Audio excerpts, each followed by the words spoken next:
Hello. Welcome to the recovery room. My name is Nick. And we're going to keep doing this because this was weird and I kind of liked it. Welcome back. We're playing Date Everything. If you missed part one. Boy, is this game interesting. What save am I loading here? This one, because we started on a new day. So, I feel a little bad. Of all of the things... Oh, wait, hold on. Candle snuffers reduce the risk of accidental fires caused by blowing candles out, as well as help make you feel very cool.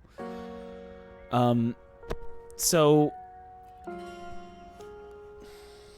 Everybody really liked Johnny Splash. And to be honest, I also really liked Johnny Splash. But when I told him he wasn't good enough to sing... and he turned around and got angry at me, that's the kind of energy you don't need in your life. I have a mattress that's willing to fuck. Okay, so let's do a little showing you guys what we've met so far.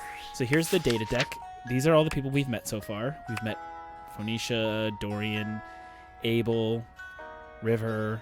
I'm not going to go through everybody's names. Beverly was cool. Sinclair was funny. Freddie Yeti. Stefan. Luke. Oh, right. I think the first thing we got to do is meet Luke Nukem first thing in the morning.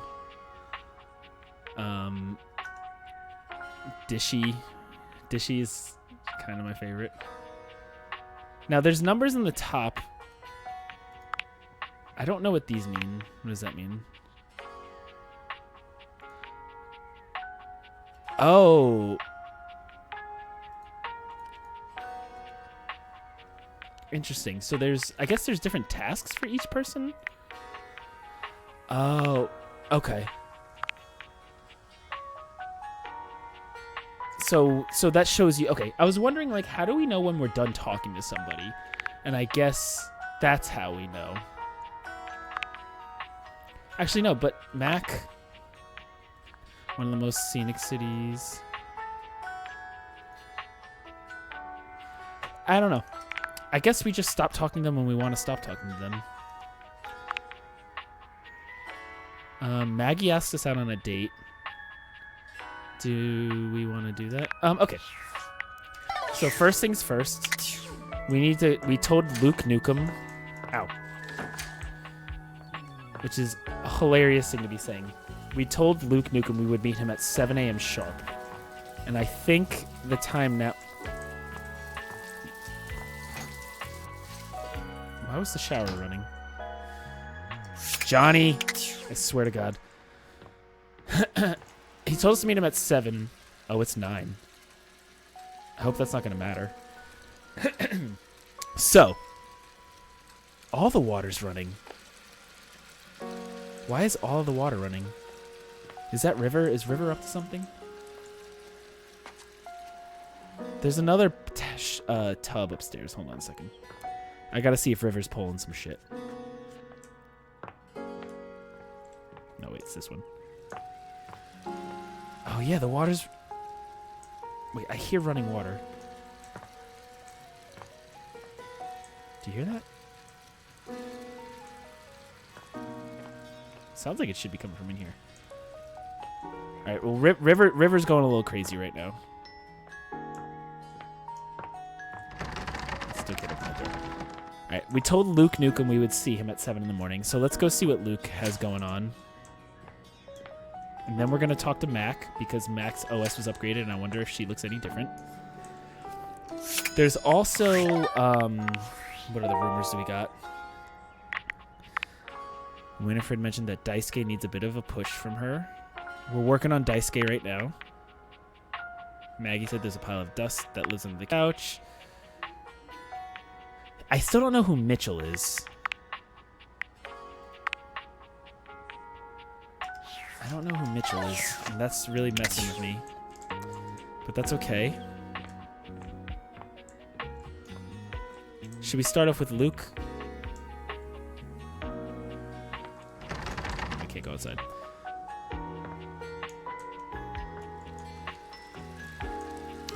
Although River keeps... The water's on, so I think River's up to something.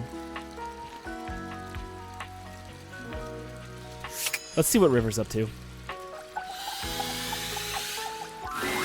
When you come across River again, she's got company. A glamorous companion in an equally glamorous bathrobe and that effortless sort of wet hair look. You recognize your bathtub, Bathsheba. Oh, Bathsheba. Come on, girl. It's just the two of us. You don't have to play coy. You can't be all over this house and not have some good gossip. I don't. That's not really...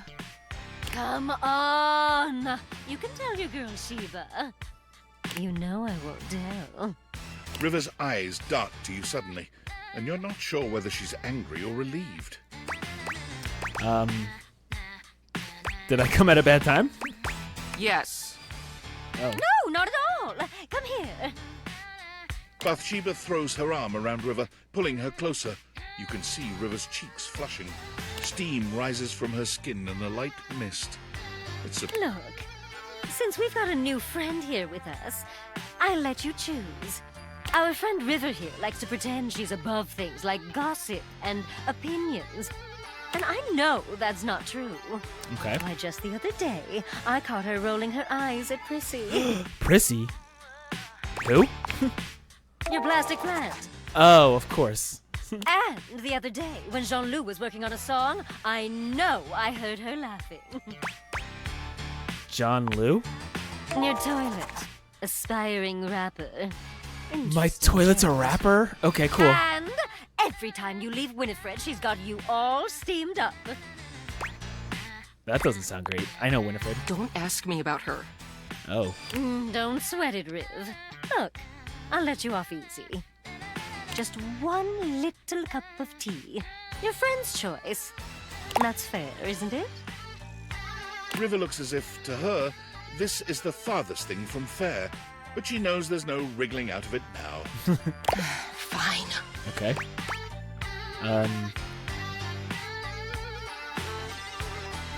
Give me the plant. Give me the tea about the plant. Well, River's demeanor seems to shift immediately. It's like she can barely keep from rolling her eyes. I just think it's interesting that a plastic plant would need to be watered. Okay. Interesting how? Just interesting.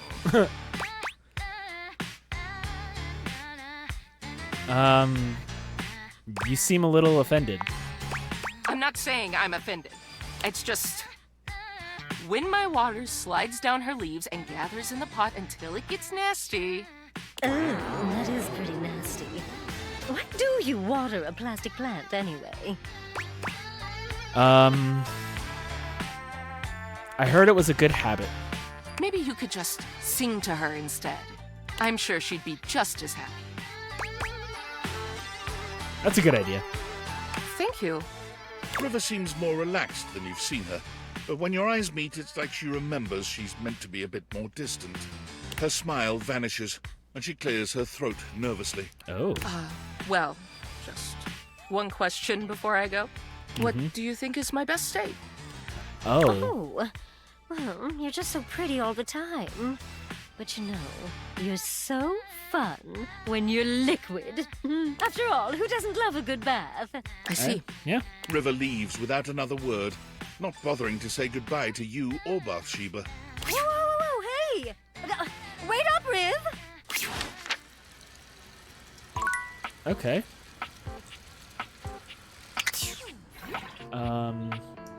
That didn't really give me much, did it? But we did get a few more rumors. Oh boy. Okay. Alright, let's talk to Luke Nukem, because we told him we'd be back, and I'm afraid I'm too late now. Luke points his weapon at you, barking orders without so much as a hello. Stand down! Stand down! Oh, shit. Drop your weapons and show me your hands. And 2 sets of government-issued ID. Or a utility bill with your current street address also works. It's not preferable, but it'll suffice. Do it! I only have my driver's license. I'm sorry. Did that sound like a request? If so, That's my bad. Sometimes my orders come out sounding like requests. My intonation gets wonky when I'm, frazzled. I got the same issue, no sweat. You do? Well, I appreciate you sharing. It's nice to not feel alone. I'm sure. Anyway, I swear to the immortals, if you don't show me your hands this second, I will blow your head straight back to the Barrens. Luke. And if I do that, it's a 3-hour drive for you to get out there and retrieve it. It's a toll road, too. It'll just waste your entire day. Oh, I'm man. gonna give you to the count of 3, 2, 1.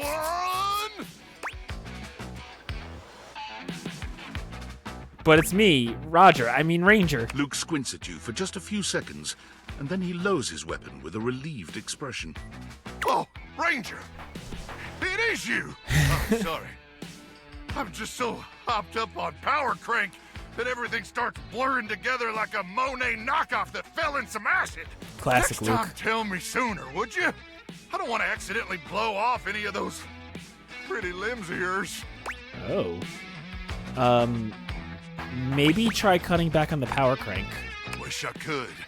But the #1 symptom of Power Crank withdrawal is bladder implosion. You ever see a bladder implode, Ranger? It's wet. I am sorry about nearly blowing your head off, though. I just thought you were a swarmer. They infiltrated our defenses last night. Sneak attack. Oh, no. They came about 0200, probably intending to assassinate me, ensure I don't complete the mission. But I got the drop on them. Oh, how'd you manage that? Well, I continuously pump Power Crank directly into my veins. Keeps me perpetually alert. That's On good. account of the power. And also the crank. Naturally. Reckon I've been awake now for 49 months or so. Oh, my God. That's nuts. Yeah. But the Power Crank manufacturers say if my liver self-immolates, they'll grow me a brand new one in a tank. That's the Power Crank guarantee. But, getting back to the issue at hand, the Swarmers did their best to neutralize us, but I dispatched them easily. They never Nice. would have reached the device anyway. It's hidden deep within my chassis, and no one gets in there. What if they opened your door?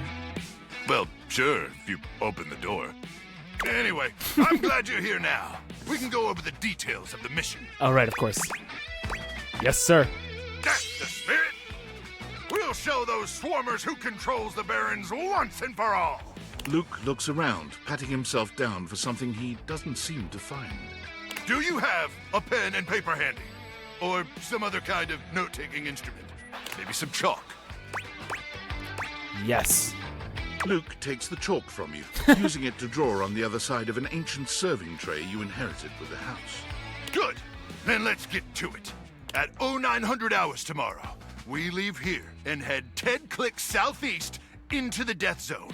That'll take us just past the Sea of Death and the all-inclusive Death Resort on Death Beach. Whoa. If all goes smoothly, we'll arrive on the outskirts of the Swarmer's Nest around 0700. But that's... You getting all this, Ranger? my chalk broke. Can I have a new one? Luke frowns at you, but he hands over the chalk he'd been using. Okay, but this is my last piece, so be careful. Chalk is extremely rare around these parts. We use it as currency. Wow. Probably. Once we reach the Swarmer's Nest, I'll need you to initiate some sort of distraction. Something that'll allow me to slip past their security undetected. Any ideas?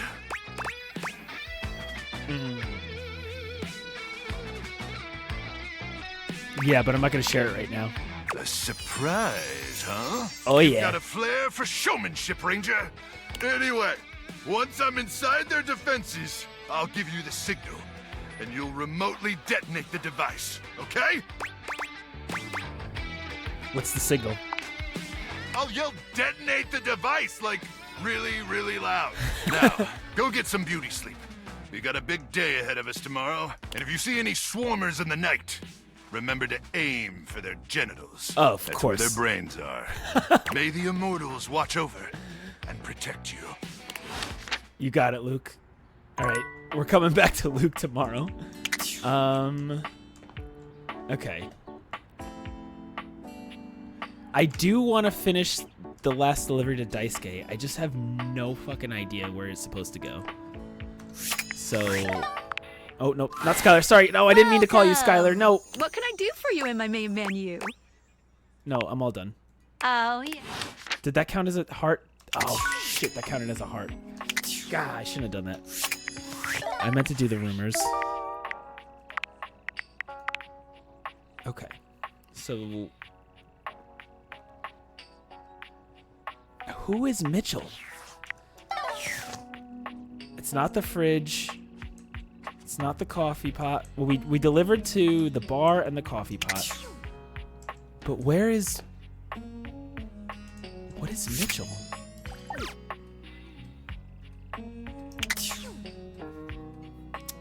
I really want to finish this.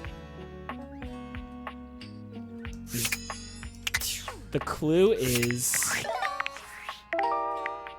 The clue is... Wait, what was the clue? I don't remember now.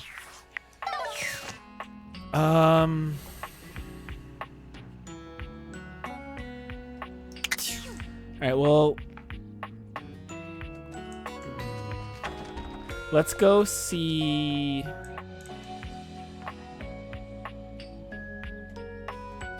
Who do we want to go see next? I am curious... Oh, right! We gotta upgrade our computer.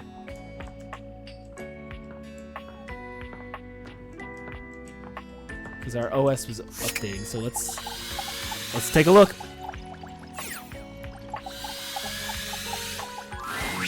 You're back. Oh yeah, Sorry if I'm a little groggy. You just caught me right in the middle of rebooting. naturally. I don't know why, but rebooting always takes forever after a new OS update. Have you ever noticed that? Yeah, what's up with that? And it's not just the rebooting that's arduous. The whole upgrade process always takes so much out of you. It's exhausting. Remember the last time you upgraded my operating system? No. From Atlantic City to Newark? I like this bit. Of course, I got a commemorative tattoo. It's burned into my diodes. That upgrade was supposed to make everything run much more efficiently. But it didn't. At least that's what the commercial promised. I'm starting to think... No one has ever regretted a move from Atlantic City to Newark, was the marketing tagline. Hilarious. I thought so too. But then, after the install, half of my applications wouldn't even open anymore. And the other half were crashing incessantly. That was a rough few months. Don't you agree? Those were dark times. But I know from lurking in the Valdivian forums that they've comprehensively debugged this new update. So this time it's going to be different. Hopefully it was worth me deleting my fanfic. At the very least, I can promise, yes. Everything is going to be absolutely perfect. And in just a few more minutes, you'll finally get to meet the new, improved Mac. My processors are all computing at an accelerated speed just thinking about it.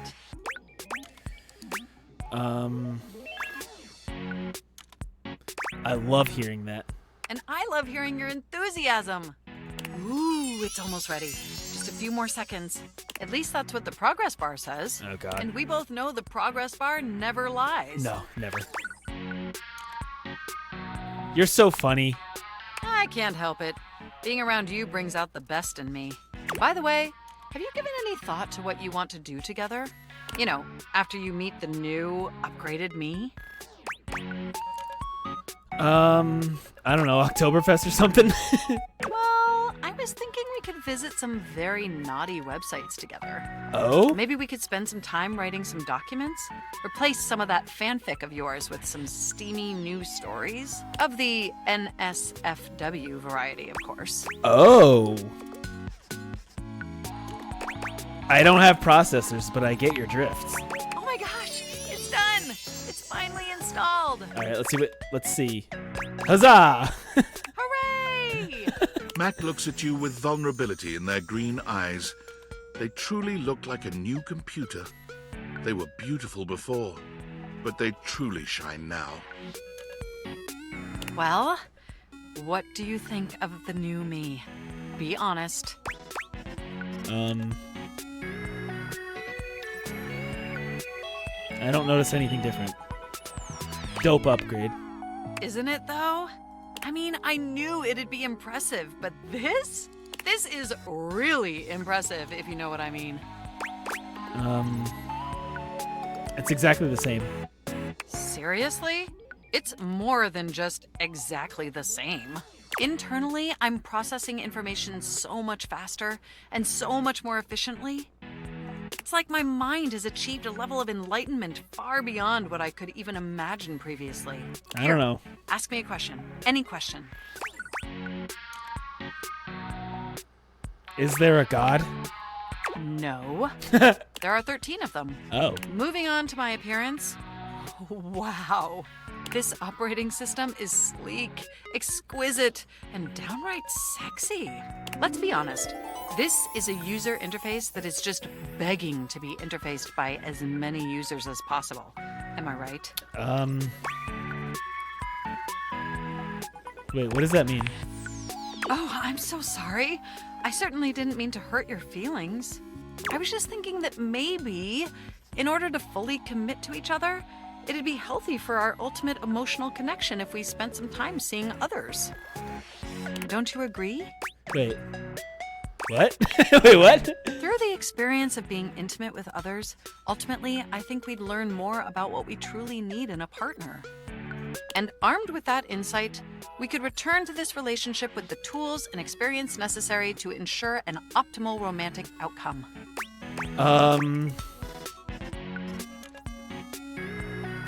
Sure, whatevs. Wonderful! I think this is an exceptional plan.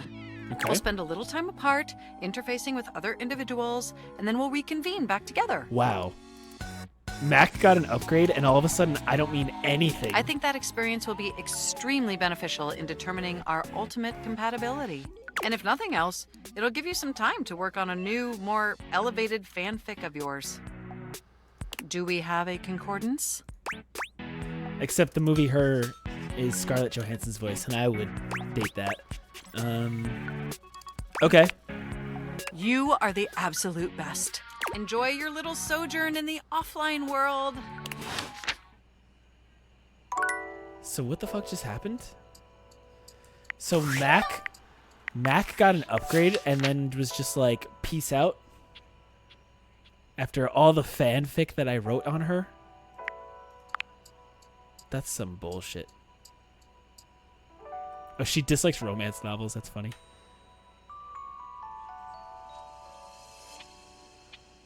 Turns out you have an updated operating system, right? Blah, blah, blah. So they suggested that the two you spend some time interfacing with others in order to achieve optimal romantic outcomes together. So she wants to see other people. That's cool.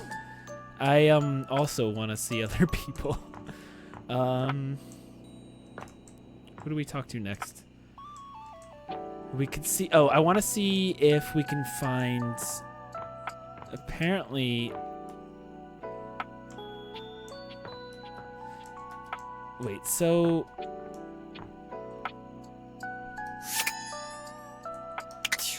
One of the hints that we got... One of the rumors... was there's a pile of dust that lives under the couch, and I kind of want to see how I can get to that. But I don't know how to get low enough to see it. Also, is that the thermostat? Can I date the thermostat? Wow. Mac was all into me until she got her upgrade. It's fucked up. How do I see the dust that lives under the couch?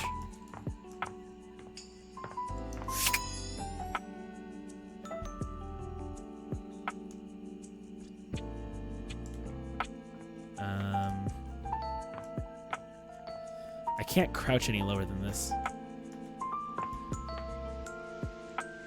The remote? There's the remote as an option. I just want to check the rumors. I really need to find out who Mitchell is. I'm gonna cheat. I'm gonna cheat real quick. Because I really want to finish out Daisuke's thing. Let's see. Who is Mitchell in Date Everything?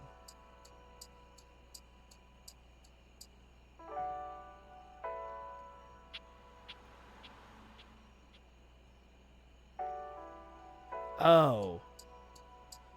I'm so stupid. It's so obvious. Mitchell's just food. Nope. Which makes sense. So let's just look at this food. How about this bowl of fruit? Let's talk to it. The first word that comes to mind as you evaluate the strange figure standing before you is delicious. Oh. His long blonde hair calls to mind ramen noodles, but his entire outfit is a culinary journey around the globe. He looks downright mouth-watering, but you're not sure the feeling is mutual. His expression suggests he's less than impressed with you. Oh. Good evening. Do have a seat. I'll be with you in just a minute. Looks like you're really enjoying that glass of wine. Glass of wine? Surely you can do better than that. This fine white has a light body and is rather dry. It's quite acidic. I can virtually taste its origins in the eastern Loire Valley. Dare I guess, just outside Chavignol? Oh, I don't like you. And as its taste matures on my tongue, I detect notes of honeydew, grapefruit, and peach. And a certain minerality. Flint. Gray salt.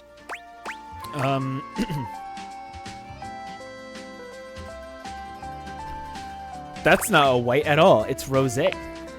Oh, rosé. Do I look like I'm eating barbecued prawns?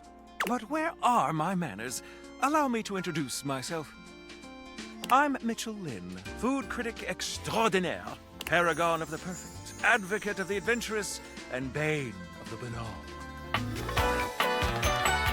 I don't like you. Salutations. Okay. Whatever you say.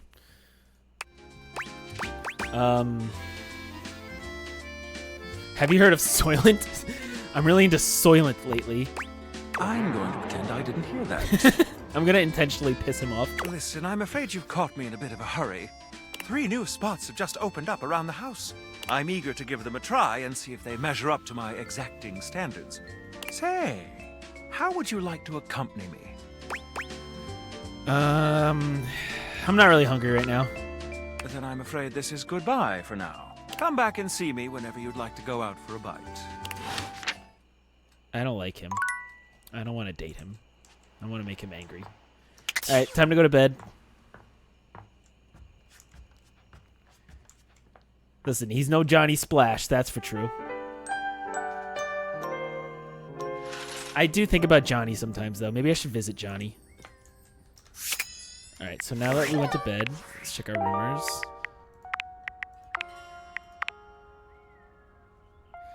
Okay, so let's see. Who do we want to talk to next? Winifred mentioned that Daisuke needs a bit of a push from her.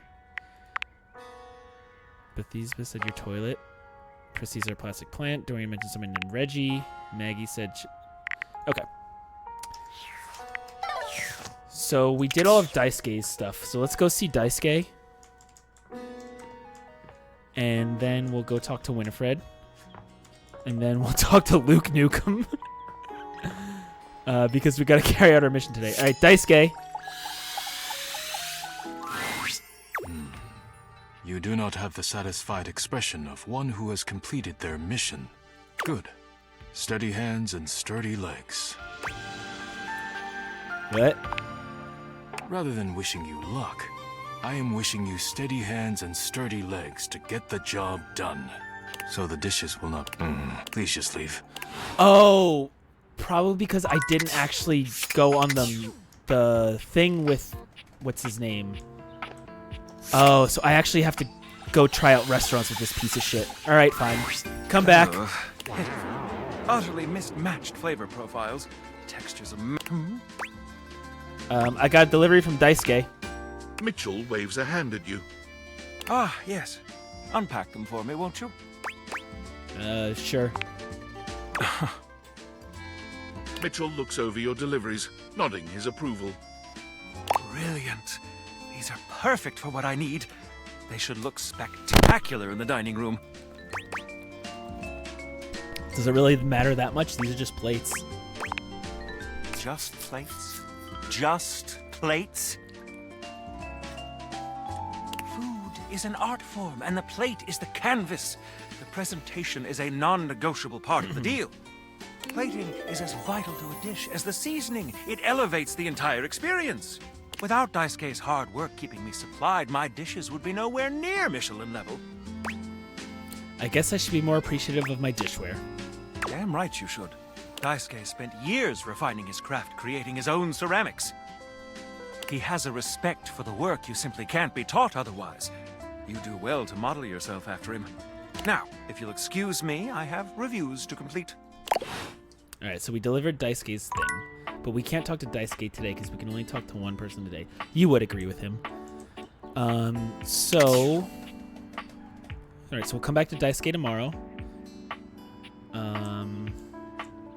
Who do we want to talk to next? Let's check out our rumors. We did tell Luke Nukem we would see him again today. And I just love the fact that that's his name. How do I get to the dust that lives under the couch? I'm very curious about that. This is the couch.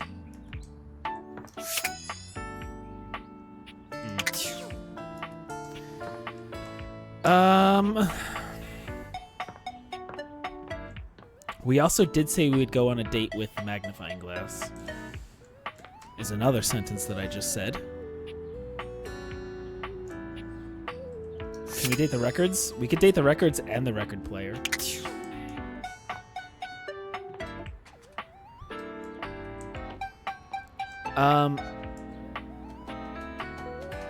Okay. Let's see what Luke Nukem has for us today. Oh, it's you, huh? I'm surprised you had the genitals to show up here again. Excuse me? And late, too. Oh. It's not 0900 hours. That's not even the hard part of military time when the numbers go bigger than 12. Oh my god, I was late for Luke. Considering your commitment to this operation, and to me, has been kinda lacking. And honestly, the success of this mission is far too important to rest in the hands of someone who's not fully committed. Luke, so I'm what's sorry. the plan here, Ranger?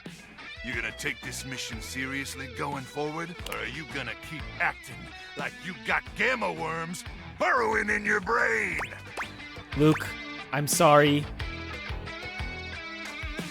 I'm gonna take it seriously. That's what I like to hear! Hoo-ah! Can you feel it, Ranger? Take in a deep, masculine breath. There's something in the air today. And I don't mean the stench of mutant corpses wafting over from the eastern wastes. Just, ignore that. But it's really hard. Here, snort some power crank. Shove this baby up your nose and you'll lose your sense of smell in no time. Wait, is it 1,000 hours already? Crock! We better suit up and head out. You got all your supplies? Your protein gels? Your travel-sized toothpaste? Yep. Radical! As in free radicals? As in radiation! One last thing before we head out. Okay. I need you to reach into my chassis and arm the electromagnetic device. Oh. There won't be any time to do it once we're out in the Barrens.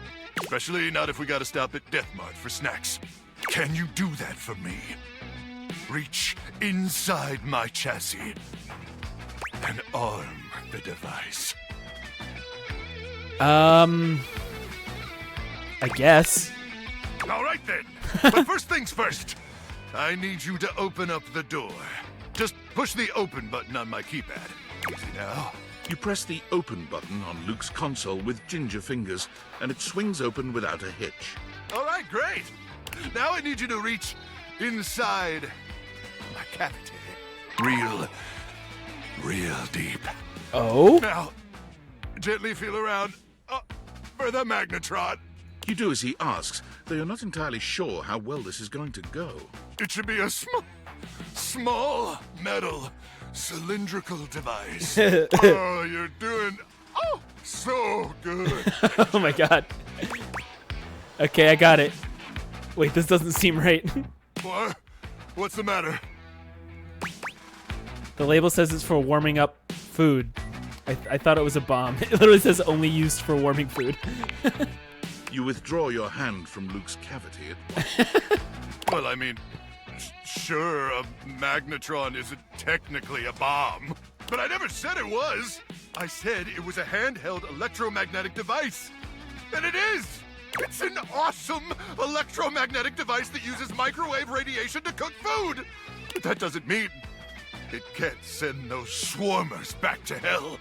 Unless you're calling me a liar. Pretty much. How dare you! I can't believe this! After all we've been through! After I let you inside my cabin! You have the audacity to call me a liar? Boy, I'm ruining every And if relationship. I'm lying about the magnetron, I must be lying about other stuff. Is that what you think? I mean, if you're gonna lie about something as small as that.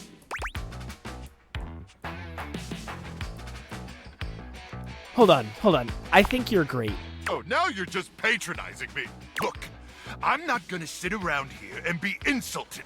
And since I can't actually leave, because I'm a freaking microwave, I'd appreciate it if you'd get out of my face.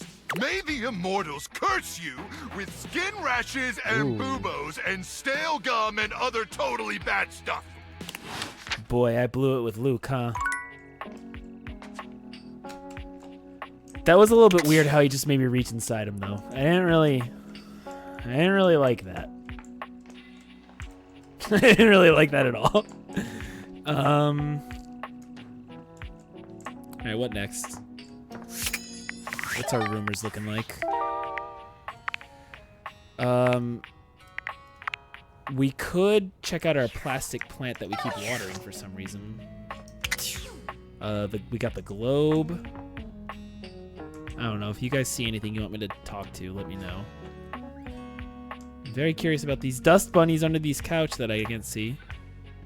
Where's the plastic plant? Is it in my office? No. We did tell all the books we were going to help him write a book. Maybe we should check in on him. Yeah, let's check in on the books.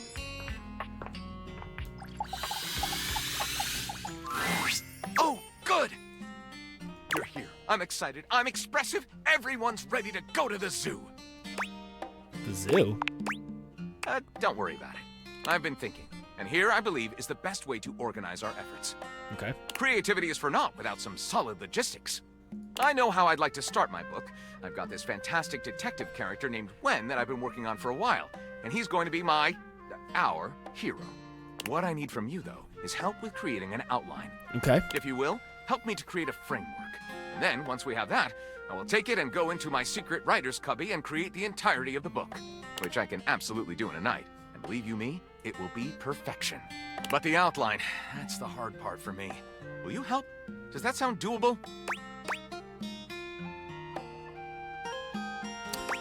For sure. Let's rock and roll. Yes, let us boogie. So, here's what I'm thinking about Wen. Detective Xander Wen. He is a hard-boiled detective living in the big city of Sprawlsville, and he is a magnet for crimes.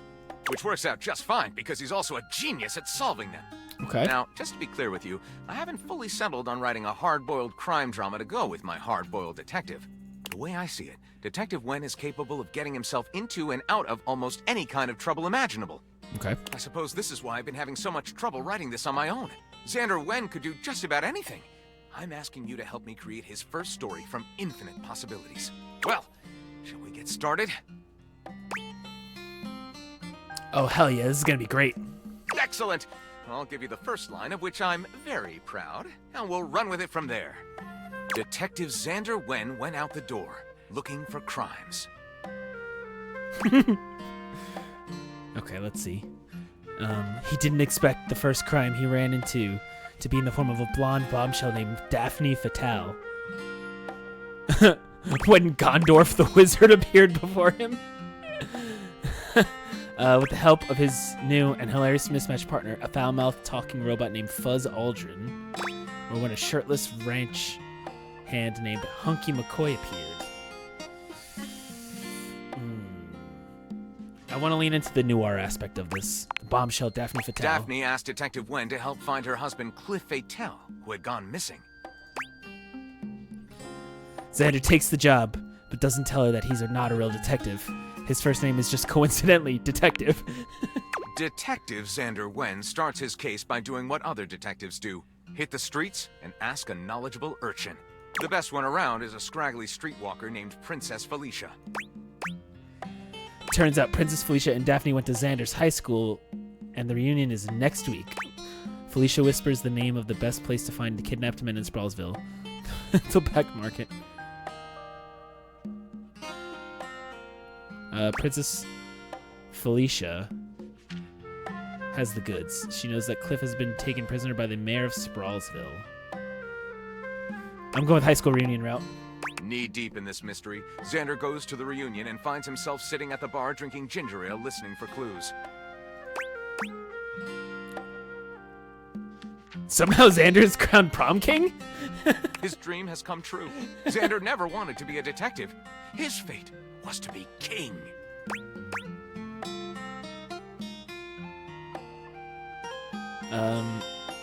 His first crusade was against the rival high school, Smallsville High, but it was all set up. He was assassinated by Daphne to collect insurance somehow. He ruled well, setting up his court as a candy theme, which lasted for 80 years. He brought Princess Felicia up on stage to be his queen consort. They were forever enshrined in Sprawlesville High legend, though not as famous as the captain of the football team who became the mayor. Let's call this Court is Now in Session. Lyric looks at the story outline you've written and pronounces his true feelings. Oh boy, he's gonna hate it. Looking at this, I think this is gonna maybe get us in trouble, but it'll be so worth it. Oh. I'll write it up right away. Unless you think we could come up with something better? No, let's try again. Let's actually do this for real. Starting from the top. 'Cause- Detective Xander Wen went out the door, looking for crimes. All right, let's try to do an actual real story. He didn't expect the first crime he ran into to be in the form of a blonde bombshell named Daphne Fatale. I like that as a Daphne start. asked Detective Wen to help find her husband Cliff Fatale, who had gone missing. When asked Daphne when she last saw her husband, she replies at the Squid Cannery down at the Misty Wharf. Wen investigates the Squid Cannery, where he talks to the foreman, a foreboding and mysterious communist named Gregor Privyet. Gregor says Cliff has been missing ever since he told Jersey Pozzoli he wouldn't pay protection money anymore. Wen goes to Jersey Pozzoli's cannoli factory on the wrong side of the tracks. His goons open fire. Detective Wen survives the onslaught and sneaks into Pozzoli's office looking for clues. What he finds shocks him to the core. There's a framed picture labeled Cliff Fatale and Jersey Pozzoli, shaking hands. Oh my goodness. Detective Wen is horrified. The man labeled Cliff Fatale is him. He was Cliff Fatale the whole time. What a twist! What a commentary on the American cannery industry. Pure noir. I call it The Ink Was Black as Night. Lyric looks at the Right, story this is outline good. you've written, This is good stuff. pronounces his true feelings. Looking at this, I think this will be one for the ages. Yeah. I'll write it up right away. Unless you think we can Nope, come up this with is something it. better. This is the one. See you soon, partner. All right. Sweet. What do we got? One more heart left? Let's go. Hey, guys. Let's go fuck the mattress. What do you say? Oh, mattress. Betty reclines luxuriously on the bed when you first see her. Thinking about how your bed can be lying on the bed makes your brain start to short-circuit, but some way or another, it's happening. She looks effortlessly comfortable and luxurious, but her expression is more pensive than anything. She smiles when she sees you, sitting up and patting the blanket next to her. Oh. I was just thinking about you. Were your ears ringing? I think that's just for talking out loud about something. Someone. Yeah, I think that's just for talking out loud about someone. No, but my heart was racing. Oh, was it? That's funny. My heart races when I think of you, too. Oh. Well, since you're here now, maybe you could help me out a little. I've been trying to have more peaceful nights, but it hasn't really worked out. I spend a lot of time before bed indulging myself in some detailed fantasies. Oh? I don't want to hear that. What sort of fantasies? Oh, well, I have this crush who doesn't seem to notice me. Sometimes we're so close I could just reach out and kiss them, but nothing ever happens. So, in this fantasy, I tell myself I'm finally going to get their attention. I do all kinds of things. Maybe one night I touch myself and call their name when they're next to me. Okay. Maybe I bring someone home and let them catch us in the act. Sometimes I invite them to join, and sometimes we just don't stop. But our eyes meet. And they know that when I'm gasping and moaning someone else's name, what I really want is to say theirs. To let the entire house know who it is that has me so worked up.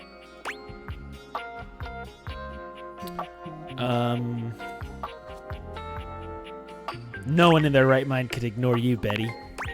You are so sweet. Unfortunately, it is entirely possible. But thank you for saying so. I've got all sorts of fantasies queued up for every night. But no matter how much material I feed my brain, I never seem to carry that blissed out, warm feeling into my dreams. I tried getting into lucid dreaming for the longest time, actually. I practiced for years. But it never worked for me. Not once. Oh, I'm an avid lucid dreamer. Really? Ugh, I'm so I jealous. don't know. It must be wonderful getting to choose what you see when you close your eyes at night. But there's no point in dwelling on it. It's just not in the cards for me.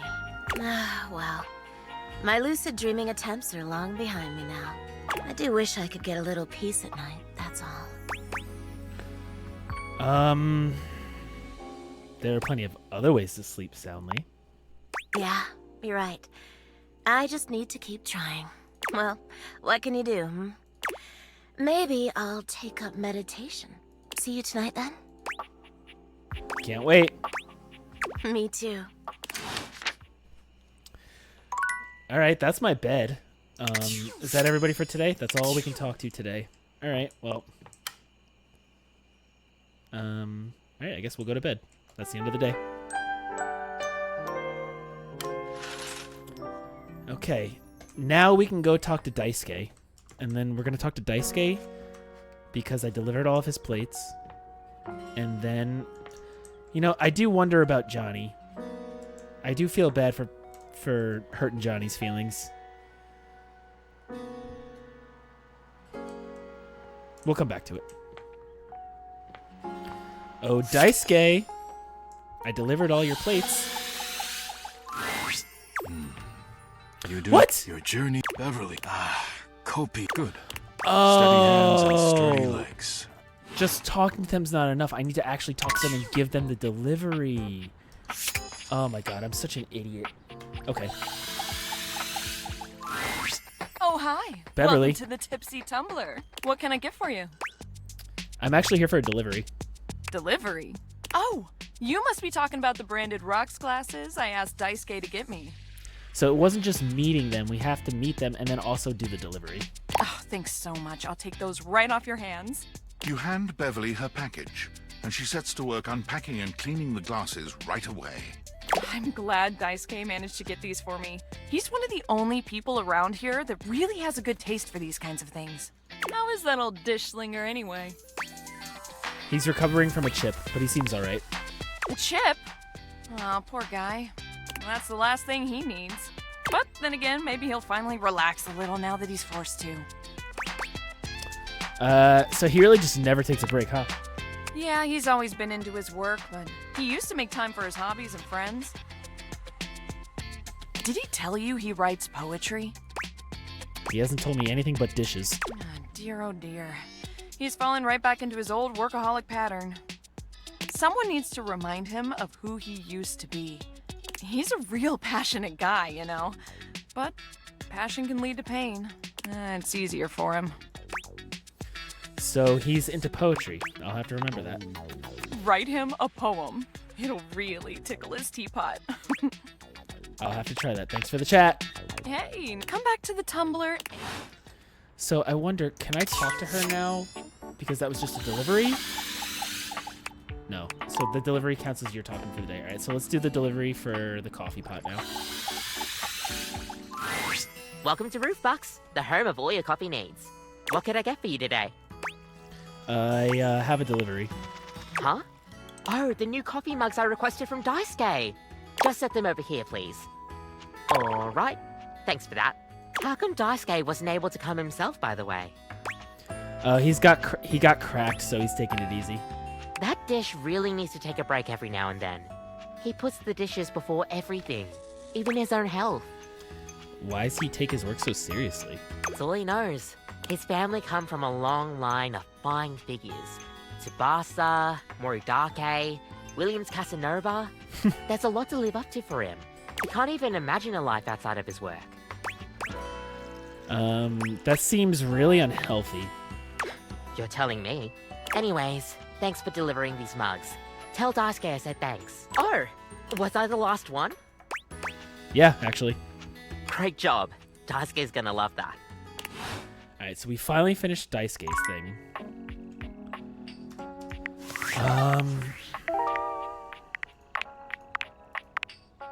So we can finally go back to Daisuke. Okay. We got time for 2 more things to talk to today. We could check in on them. Let's do somebody new. I'm curious to see what the record player is like. Let's go meet the record player.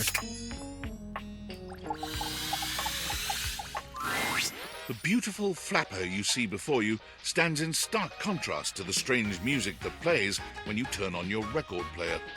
Where she seems sweet with an old-world sort of beauty, the music she plays is all kinds of wrong.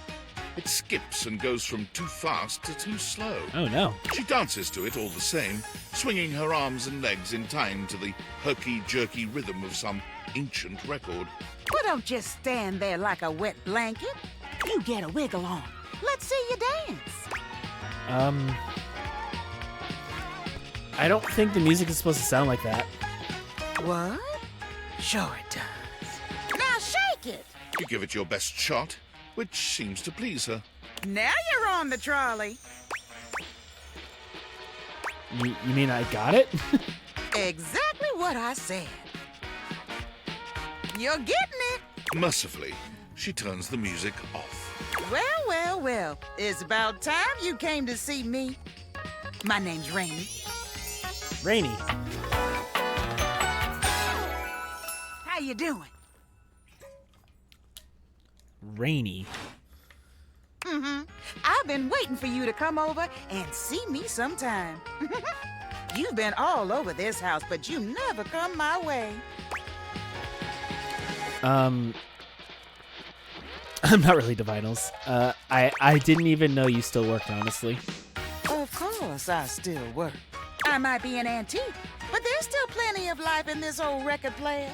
Well, anyway, it is so great to see a new face around here. Nobody ever seems to want to hang out anymore. I can't imagine why. I used to be the belle of the ball. Everyone was so happy to see me at a party. Now it's always just me and my records. It's probably because you're playing them at the wrong speed. The wrong speed? You spifflicated or something? Spifflicated? It's just fine. Well, whatever. I'm gonna keep the party going here. Feel free to stick around, if you can keep up. I Otherwise, can't. you can beat it. This beat's for expert hoofers only. Rainy's frenetic, high-pitched record is too much for most anyone to keep up with. You decide to check in with her another time. Okay, should we check in with the dishwasher one more time? I wonder what's going on with the dishwasher now that he's hopefully upgraded. Also, the kitchen sink is really funny to me because his name is Sinclair, but he like knows he's a sink, but he wasn't trying to be a sink. Sinclair or dishwasher? Let's do the dishwasher. Welcome to Valdivian Plus, Dishwasher Edition. What is your password? Oh no, I was supposed to write this down. Shit, I think it was this one. Excellent. Oh. Thank you. I was right. Welcome to Dish Hub, your one-stop experience for the latest in entertainment, news, and entertainment news. Wow. By entering Dish Hub, you agree to installation Oh, no. of new updates. I have 3 new updates. I have already downloaded Oh, them. already downloaded. Would you Okay, like good. to hear about the updates? Absolutely. I have access to location services, which allows me to adequately configure temperature settings based on nearby airstreams, saving energy and time. Okay. I have downloaded recipes for 6 new flavors of detergent, including raspberry flush and gluten-free cake shake. Why are there detergent I flavors? have found that there is another Valdivian product in the domicile. How exciting! A Model 6.1 Valdivian air fryer. Oh, the air fryer's on the other side of the kitchen. What can I do for you today? I want to talk about these updates. Absolutely. I'm uncomfortable with how you're taking control away from me. Taking control? I am only doing what is best for your dishwashing experience. I understand, but I need you to work for me, not the other way around. I see. I do not see. Excuse me. This is difficult for me to understand. Allow me to install some new updates so I can help you with this problem. Oh god. No new updates. The Dish Hub experience allows for automatic install. Once updates are installed, rebooting must commence. Allow 1 day for this process. Ah, man. All right. Well, that's everybody for today. Let's go to bed. It is midnight. Also, I wonder if I can talk to that clock.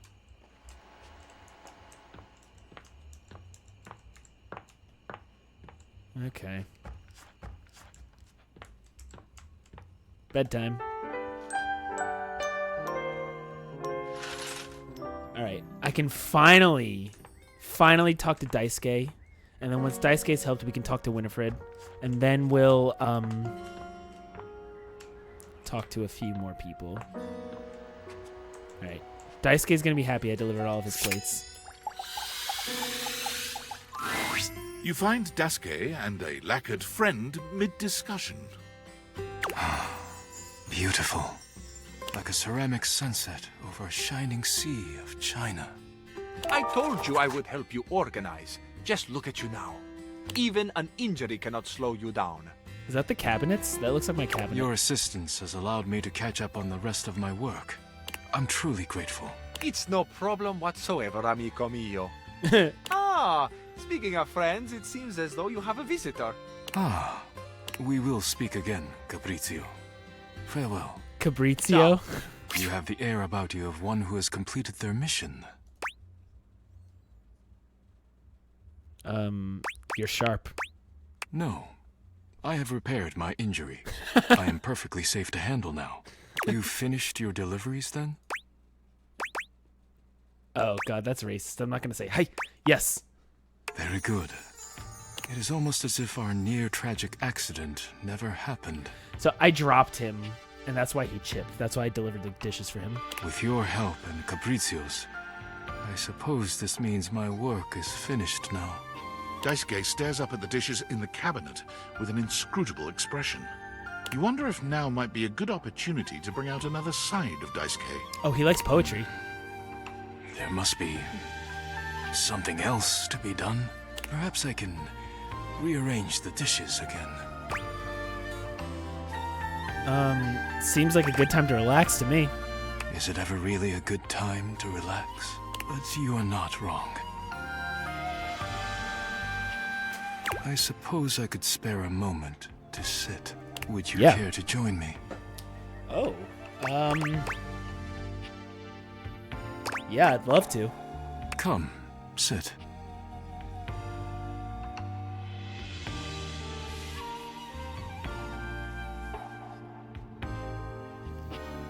As you sit with Daisuke, both of you gazing up at the majesty of the china cabinet, you turn over the advice you received in your mind.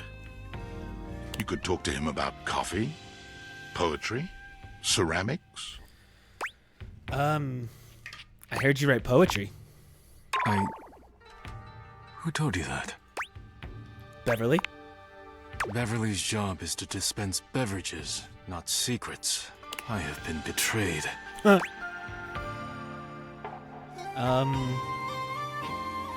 shouldn't hide your art. I am not hiding it exactly, but I am not sharing it either, I suppose. I suppose you must think it strange for a dish as serious as I am to be writing poetry. I was actually wondering why you stopped. Why I stopped. It seems like such a simple question. Friends, lovers, hobbies. I dropped them all one by one. They were pleasant, to be sure, but a distraction. When a relationship ended poorly, I often thought of how much time I'd wasted trying to please others. When a hobby reached a plateau, I felt as though I let time slip through my fingers. Time I could never get back. Daisuke's too When I work serious. too much, I do not have similar regrets. Or at least, I used to think so. But by like maxing out every relationship, you get like stats, and upgrading your stats, you get more dialogue options. So that's why like I'm gonna see out the ones even though I don't necessarily want to. Being forced to slow down has shown me perhaps my priorities have been incorrect for years. Now, faced with a quiet moment and friendly conversation, I find myself woefully inadequate, like a broken plate fused together with hot glue.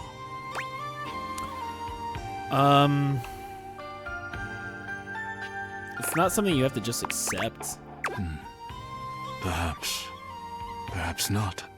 I often feel it is too late for me to be someone else. I have much on my mind. Forgive my rudeness, but I am no longer in the mood to chat. Later, Daisuke. Okay. Boy, Daisuke's got a whole lot going on. Capriccio. Alright, we got a lot of things to meet up.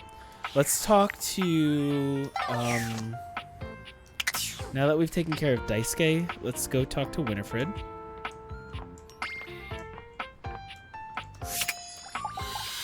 Our hot water heater. There you are, sweetness. I was just thinking about you. Oh, yeah? Really?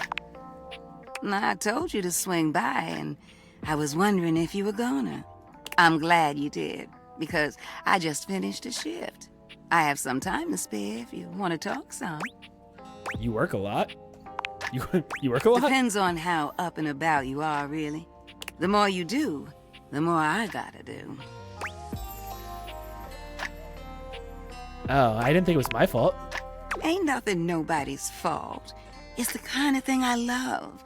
I sit in here and I make sure everyone who needs some steamy attention gets it. It's what I'm here to do. Goodness, it's what I love to do. How long have you been doing it? Is this your sly way of asking how old I am? See, where I'm from, it's not polite to do that. Although, moving around by what people thought was polite and correct never really suited me anyway. Let's just say, I remember all the folks who stayed here before you. Oh, cool. Got any secrets about them? Someone who likes the tea as hot as I do? Perfect. Truth is, one of the previous folks who stayed here was super cute. Engaged couple. Beautiful together. Both of them were. Well, can I give my honest opinion? Please. Oh, please do. Neither one of them was as cute as you. Oh. Either way, they were here and they set up home pretty quickly. Oh. River and I both liked them. They brought so much life into this place. They took long showers together all the time. Just about tapped me dry, keeping things hot up there for them. Although, I hear they didn't really need my help to do that. Interesting. Oh, yeah. You picking up what I'm saying. But they used to throw these big parties, too. Family was always over, and every now and then, they had this little kid who would come play hide and seek. Their favorite hiding spot was in here with me, so I would just hum to them. I think they found being next to me safe. I miss that little kid sometimes. Did something happen to them? What? No. The couple just moved out eventually. You think about them often? Now, when did this story become about me? You don't need to worry yourself about who I do and don't be missing. The past is the past, sweetheart. You don't make it as long as I have dwelling. You sure do remember a lot of the past, though. There's a difference between knowing your history and living in it. Besides, you saying you didn't like my story? What? No, I liked it a lot. Well, good. I enjoyed telling it. Which reminds me of this one time where... No, you know what? I'ma wait for that one. You wanna hear more? You gotta come back. Besides, it's time I check in on my boy Washford. Oh, I know Washford. Wait, you like him? And you don't? What's not to like about that hunky man? He's just one of the hunkiest hunks that ever did hunk. Ooh, the way he calls out to me when he needs some of what I got. Well, it's enough to get me bubbling. Interesting. There's a weird. I think there's gonna be a triangle between Winifred, Washford, and Drysdale. I bless the day you wheeled him into this house. Drysdale's all right, but Washford? Winifred fans herself with one hand, beginning to lose herself in her own fantasy. I wouldn't mind going through a couple of cycles with him. Washford's the washing machine, Ooh. by the way. I think I said too much. You should know Washford has a complicated something going on with Drysdale. What? They got a thing going on? What kind of thing? Like, do you know the definition of this thing? It's I mean, complicated. I am talking about Drysdale, but they're just stage partners, right? Winifred lets out a sigh, shaking her head. Look at me, just as lost in thought as I want to be. Don't mind me, darling. Sorry for thinking out loud. Well, I think we better wrap this up for now. I got a social call to make. Thank you for listening to me spout about nonsense. But listen, I got more stories for you if you... I'll see you around. Okay, later. Okay, bye. We could see Washford and Drysdale. I don't like Drysdale. Washford is pretty intense. Maybe I should talk to the Italian cabinets now. Let's talk to the Italian cabinets. A handsome stranger with a model-esque beauty stands just a few feet away from you, posing with a hand in his hair, as though he were in the middle of shooting a perfume ad.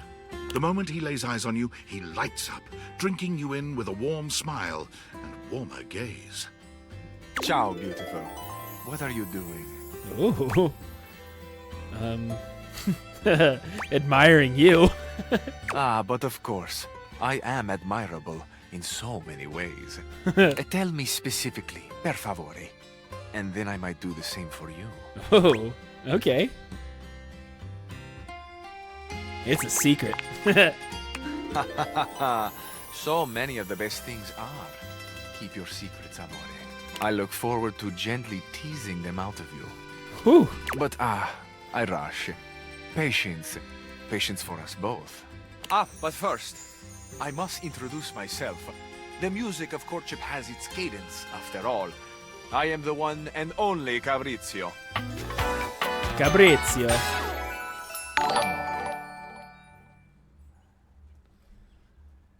Cabrizio. Gazadon 784. Thank you for the follow. You're just in time. We're talking to an Italian cabinet. Piacere di conoscerti. Oh, piacere di conoscerti. Bustanto con buono tio. Aye, Degno di nota. What a beautiful effort you're making to speak the language of a new friend. Now that we are introduced, we must get to know each other, eh? Let us begin with a simple question. Un aperitivo. Do you, and so much is contained within your answer, have a favorite flower? Why, yes, I do, in fact. Ah, tessero bellissimo. Of course you do. A vibrant heart must have a love of nature. Picture it. I will try to guess what it is. Okay. I see. Okay, I'm picturing it. Amore, what a rich and colorful mind you have. It is a pleasure to me to be inside your eyes, seeing all your nooks and your crannies.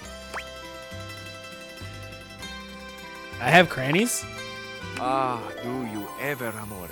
Exquisite crannies they are. And somewhere buried in one of them, like a golden treasure waiting to be found, is this flower in your mind. I see red. No, not Nope, red. not red. Amore, how specific you are. I do see red, and also I see orange, the color of sunset. I see blue, the color of the ocean at night, or the sadness at the bottom of your eyes. I see yellow and pink, the colors of the wings of the lefate, glimmering in the early morning light. Amore, so powerful is your mind, sending this vision to me. I can even smell this flower. It's a little spicy. It's earthy and yet light. Smell is such a powerful sense, Amore. It is the sense that goes most directly to our memories and our hearts. What a gift you give me, Amore, with this aroma. I haven't said anything. You are thinking. Your most favorite flower is Uccello de Paradiso, the bird of paradise. I mean, that was beautiful and also wrong. Oh, no? I have not guessed correctly. Amore, what can I say? I am so sensitive and so open. I must have picked up something in the air around you, and it has led me astray. This can mean only that I have not brought my full attention to you, and I have not truly focused on you. Whoa. For that, Fabrizio. I offer my humblest apologies. Laid it on You pretty are thick, buddy. deserving of all of me, Amore, and I shall not fail again. Apology accepted. Thank you. I feel I should tell you also. It may look as though I have something of a hard exterior. I have heard before, though not from lovers, that I can sometimes appear closed. But That's funny. let me assure you, nothing could be 'Cause he's a further from cabinet. the truth. I am open. I take great pleasure in being so, open to the world, to experience. I am open to you, Amore. Will you grant me another gift? Will you share with me more about yourself? What do you love? What makes you cry? What inspires your passion? Those are some big questions. I love the big questions. I love the small I questions. love it, the big It questions. is the finding out about each other, sharing your hearts that brings the spice and sweetness to life. Might I suggest that we savor these questions over dinner? Then we have a Oh. date. You know what? Sure. Bellissimo. La buona fortuna smiles on me today. I'll be counting the minutes. I will await. Ciao to you for this moment. Something about the way he speaks I like. Bellissimo. All right, Sinclair. What are you up to, Sinclair? You're back! Tell me your story, Sinclair. It all happened one rainy night on the north side of Perkelman City. The tough side. I'd stayed late at the office because I had extra work to do before the holidays. Stayed late at your job as an insurance claims adjuster. Go on. Well, when I left, I was feeling a bit low, so I went out to a local bar. It's called the Banana Club. They make a mean Shirley Temple. Heavy pour. Then what happened? I should have known better. But after I'd had about 7 of them, I went out for a stroll. I don't know where I was going. Just trekking the streets with my dog. Suddenly, I came upon a fine dining establishment called the Questionable Dandelion. Right, okay. They've got an incredible buffet. Lots of strange ingredients from all around the world. They're always trying new things. Okay. Like Diplodocus berries. Sure, of course. And Jimson weed cupcakes. Naturally. They also sell Excedrin by the pint. The headache medicine. That sounds kind of dangerous. Oh yes, very. But good for headaches.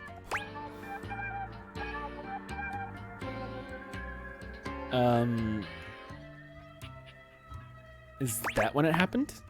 I was walking around, or sort of drifting, or rather, floating, or... I guess you could say I was making my way about town. Aimlessly, you see? Mm-hmm. Yeah, I'm getting that. You're very perceptive.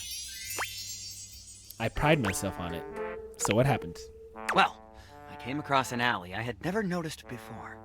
It was dark and had a rather threatening look about it. So naturally, I went down it. Naturally. What anyone might do. I wandered down the alley and came to a door, lit by a red light. I opened it and found a long hall, at the end of which was a sort of booth. And in this booth was a fortune teller.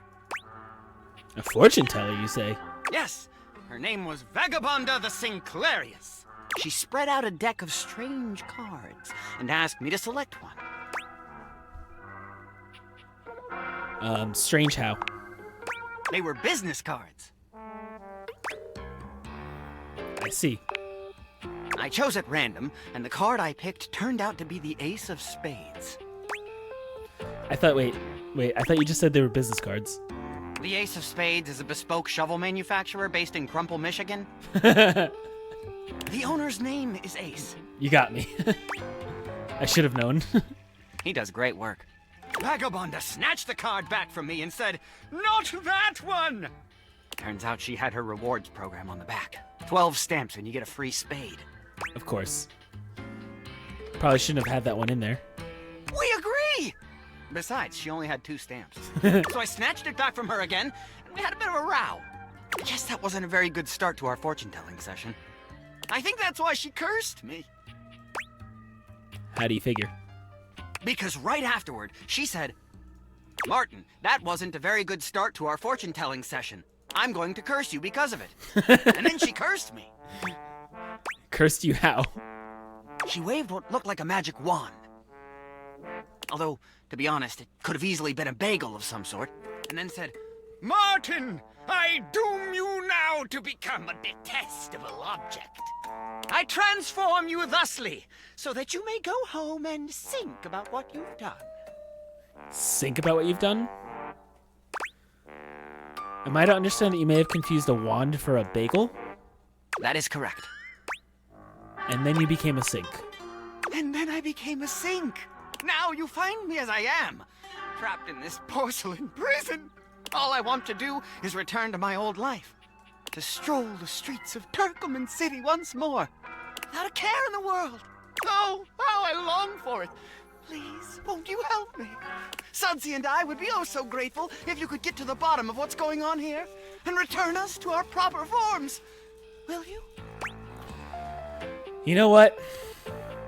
I'm gonna do everything I can to help you. Oh, joy! If you want to help to get to the bottom of all this, I might suggest you seek out someone who is in the business of solving unsolvable mysteries. Oh, or Maggie. just go see if Vagabonda the Sinclairius is willing to undo her curse for a free shovel. Oh, I think I know just the magnifying glass. He stands there silent and unmoving until you finally leave. Alright. So we're gonna have... We're going to help him.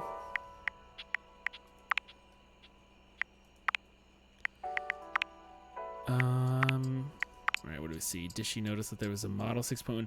Oh yeah, should we talk to the air fryer? She did notice the air fryer. We're spending a lot of time in the kitchen though. Why don't we see what the vacuum is like, shall we? There's something strange about the handsome figure you see standing before you. It's not his clothing, even though he does appear to be dressed in some sort of plastic armor. No, it's something about his face. Handsome though it may be, you can't quite place his expression. Stranger still, he doesn't speak to you at all. He just stares, his face screwed up in concentration, and his lips pressed together. What's that? He lets out the breath he's evidently been holding, bending forward with his hands on his hips as he inhales and exhales deeply. Woo! Sorry about that. Just trying to see how long I could hold my breath for. Weird that I walked in on that. It is super weird. You have the most bizarre timing. All right, now that that's taken care of, I can give you my full attention. Name's Hoover. My friends just call me Hoov, though. Hoover, of course. What's up? Henry Hoove. Classic. You here to chat? Or is there another incident to clean up? Today was supposed to be my day off. I might have dropped a whole packet of wet noodles. No, yeah, let's talk. Sure. What about? I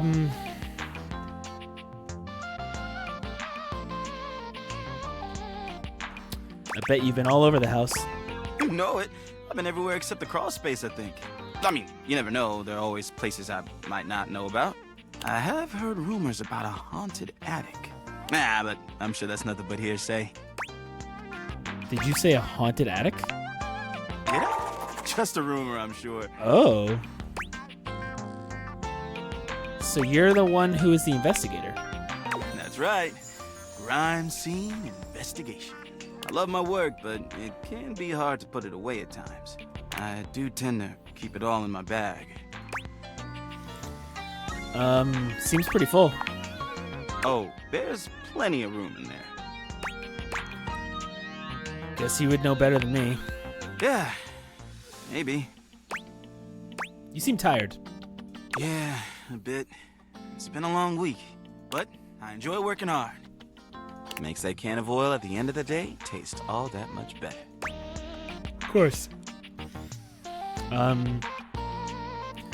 do you do for fun? Well, I used to do a lot of things for fun. I used to love watching a good game, especially with fellow fans. And sometimes I'd have a drink after a long day's work. These days, I don't know. I've just felt a bit too cluttered. Maybe you should empty your Nothing to worry bag. about, though. Hey, it's been great talking to you, but I gotta finish up my work and call it a day. How about you come back and see me next time you got a minute? I feel like I haven't gotten out to do something fun in a while. And maybe the two of us could, I don't know, catch a game or have a drink? See you soon, Hoove. You got it. Anything? Okay, so he's an investigator. But so is Maggie. We've got some more rumors now, too. There's a haunted attic? How do I get to the attic? Doesn't mean I'm spending too much time in the kitchen. Is that a smoke detector? Can I talk to that? No. Can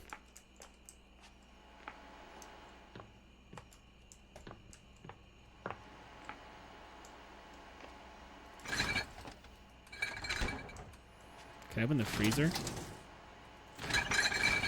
Oh, there's food in here. Okay. Alright, we're gonna go to bed. I never thought to, like, look up. Maybe I can get to the attic. Is there, like, a pull string thing? Or no, it's probably this door.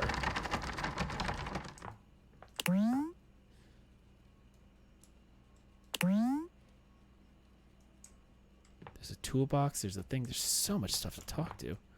The treadmill? This ball? Okay. Off to bed.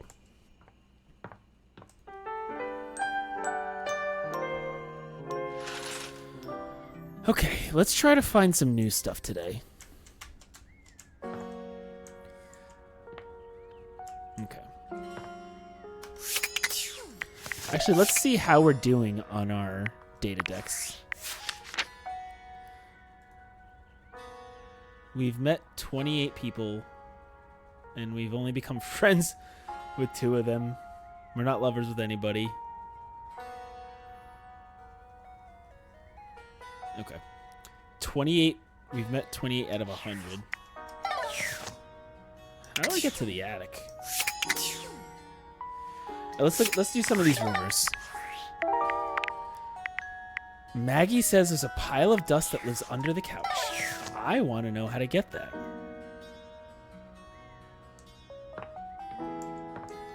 There's also a fake plant. There's a plastic plant that I keep watering that we need to maybe take a look at. Oop.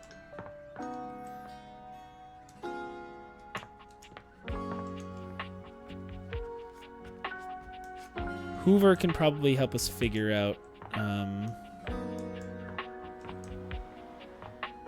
Wait. Hold on a second. How have I not talked to the TV? Or the video game console?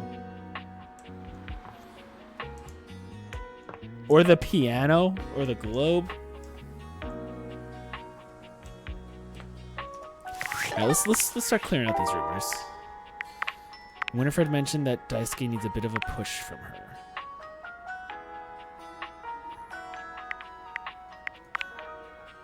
We'll talk to Daisuke.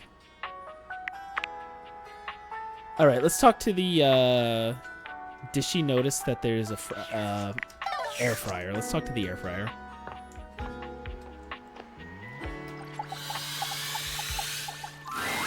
As you walk into the kitchen, you're overwhelmed by a strange feeling. It's sort of like being watched, but it's more than that. You feel as if you're being evaluated.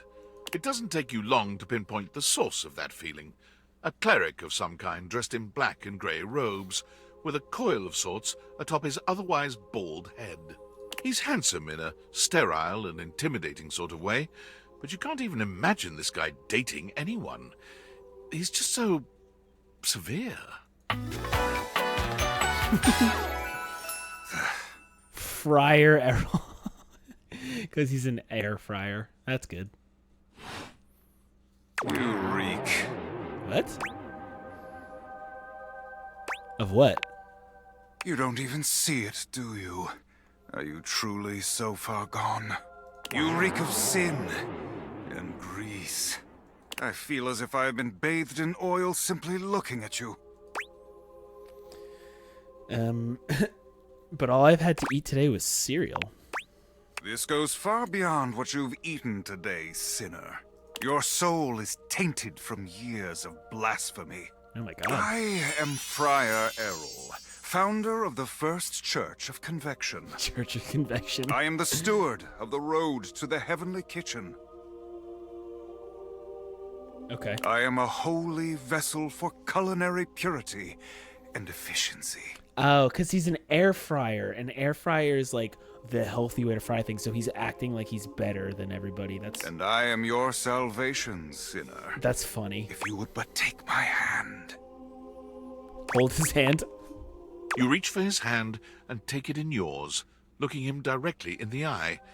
He doesn't seem to know what to do at first, glaring at you in a surprised and uncomfortable silence. Eventually, he extricates his hand from yours, wiping it on the front of his robes. I meant to take my offer of help, wretch. But it is not yet too late to save your soul. First, you are to confess your sins to me, the steward of your culinary soul. Okay. Second, you are to help spread the gospel of convection to any as yet unsaved. Okay. And finally, you are to keep your soul pure and free of oils and impure heat. Okay. The path to the heavenly kitchen is blessedly simple and attainable, even for those as impure as you. Is our Lord not most generous? Praised be his name. Yes, that's it. Praise him. Tell me, do you wish to repent for your culinary sins here and now? I am ready, willing, and able to grant you absolution. You need only unburden yourself. Bless me, friar, for I have food sinned. Speak, my child. What is it you wish to confess? I had McDonald's yesterday. The oil soaked right through the bag. A shudder runs through the friar. Disgust, probably. But if you didn't know any better, you'd almost swear he was kind of into hearing this. Oh. How disgusting. You've done the right thing, confessing to me. Tell me, did you enjoy it? Did the impurity of it at all titillate you? He likes this.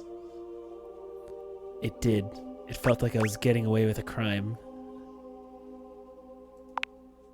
It is insidious, is it not? The way the grease devil tempts us. Even I am not immune to temptation, perfect though I may be. The grease devil is slippery and sneaky indeed. But in confessing your temptation, you have done well today, my child. Return to me again, and we will continue guiding you down the path to salvation. For now, I must return to my duties.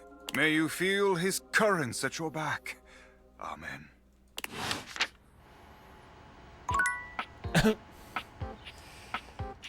Okay. Sick. Bethesda said that your toilet is a rapper named Jean Lou. Let's go talk to our rapper toilet.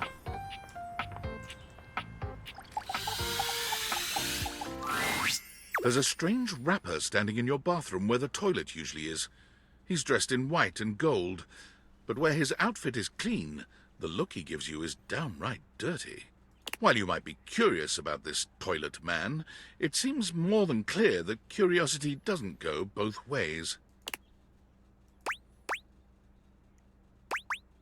Hey.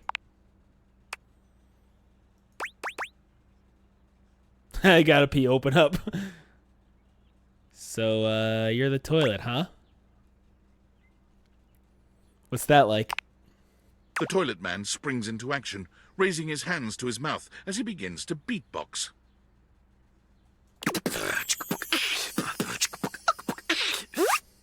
Lil Crapper's the rapper, he knows how to go. Plumbing and drumming or both about flow. Oh. You blacky spikes, he'll be ending your life when he slams your head into the bowl. Oh, on a toilet roll. Jean-Luc Pissoir, out of control. Over, under, never, blunder. Speaking more words than an ancient scroll. Oh shit, son, that was dope. Ugh, do not say dope to Lil Crapper. Dope is what the junkies hide in these cisterns of innocent toilets like Jean-Luc. Jean-Luc sings all about this in Lil Crapper's latest album, The Teepee Hippie. Anyway, you know Lil Crapper. You love him. Everybody does.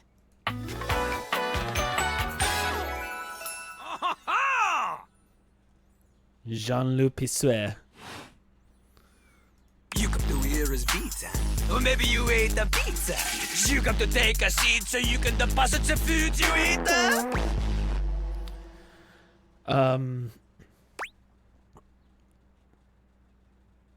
Yeah, absolutely. I'm here just to listen to these beats. He's like a bidet, only spitting the truth, going down quicker than gin and vermouth. They call him a potty mouse, letting the naughty out, but that's a way to appeal to the youth. Consider me appealed to. Man, you ain't the youth. Get out of here. Lil Crapper can't hang with posers, you know? It hurts his image. If you are a poser, you get out of Lil Crapper's face. I'm not a poser. Maybe? Show me what you got. Show me. Show me Lil Crapper is not alone on this stage of tile and stone. You want me to rap? Not just rap. You need to show him that you can crap. Excuse me? Crap. Crapping. Short for cool rapping. Lil Crapper is always crapping. Now it's your turn. I'm just here because I'm crap at dating. I don't think people will interpret it that way. I don't think people will interpret that the way you want them to. Jean-Luc makes a dismissive gesture. That is their problem. Lil Crapper, he is ahead of the curve. He is a wordsmith, eh? He is like Voltaire, French. Smarter than you. On a related note, Voltaire was my number 2 pick for my nom de plume. How am I gonna learn how to rap? Not from Lil Crapper. Huh? Lil Crapper is not a teacher, he is a test. Yeah, this game is bonkers. There's like so many different personalities. You study on your own time. You cannot keep up, you fail. But if you can match his rapping skill, then you will be able to woo anybody. If you have the skills to woo Lil Crapper, then any partner will be within your reach. In fact, if you can match Lil Crapper in a crap battle, then he will fall in love with you.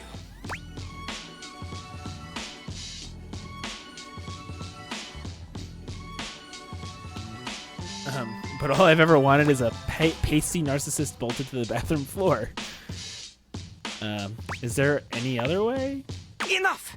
Lil Crapper can sense you are unable to hold back your passion for crap any longer. So, what do you think? Do you have what it takes to face Jean-Luc? Yes. You are wrong! Jean-Luc knows you. You are the chatin, the kissless loser. You have enthusiasm for rap. Lil Crapper sees is but enthusiasm alone. She is not enough. The rap, she comes from the heart, the deepest part of the system. Like that little rubber bit that comes undone sometimes and the water keeps running forever. Yeah. You need to experience life before you can spit it out in alternating phonemes adhering to some sort of a rhyme structure. As you are, you have no chance to defeat Jean-Luc, let alone match his rapier wit. You want to clash talons with these 2 gallon stallion? Go! Live a life worth rapping about! Return to Lil Crapper when you are ready. Okay, so that's my toilet. My toilet is a French wrapper. Oh, tinfoil hat. What do you I'm got sorry for for the abrupt intrusion, but there's an urgent topic I need to discuss with you immediately. Is everything all right with the Dateviators? Are they operating efficiently? I think so. Why? Well, as you know, I'm able to remotely monitor their functionality, and I've been noticing some deeply troubling readings coming from the Quantum Catalyst Activator. Oh, no. Nope. The Quantum Catacomb Activewear is all good. Quantum Catalyst Activator. And I haven't even told you what it is yet. Well, it's very sci-fi, but essentially, the Quantum Catalyst Activator is the internal hardware that allows you to directly acknowledge a thing's existence. And recently, it started to emit metacognition readings unlike any I've ever seen before. I'll keep an eye on things over here, but please inform me if anything unusual happens. Oh, and if they get too hot, throw them in the freezer immediately. Your life depends on it. Can I throw them in the fridge instead? Are you insane? Sorry, it's not safe to talk anymore. I'm in a really sketchy neighborhood and this phone is super duper expensive. But I'll keep analyzing the data. Okay. Sure. Alright, what else we got? Prissy is my plastic plant. Let's go find my plastic plant that I water. Unless, do we want to talk to anything else in the bathroom? The towels, the plunger, the sink, the mirror, perhaps? The vent? We could pay Johnny Splash a visit. It's been a while since we've seen Johnny. Where is that plastic plant? We can go check in on this very unhealthy relationship that is them.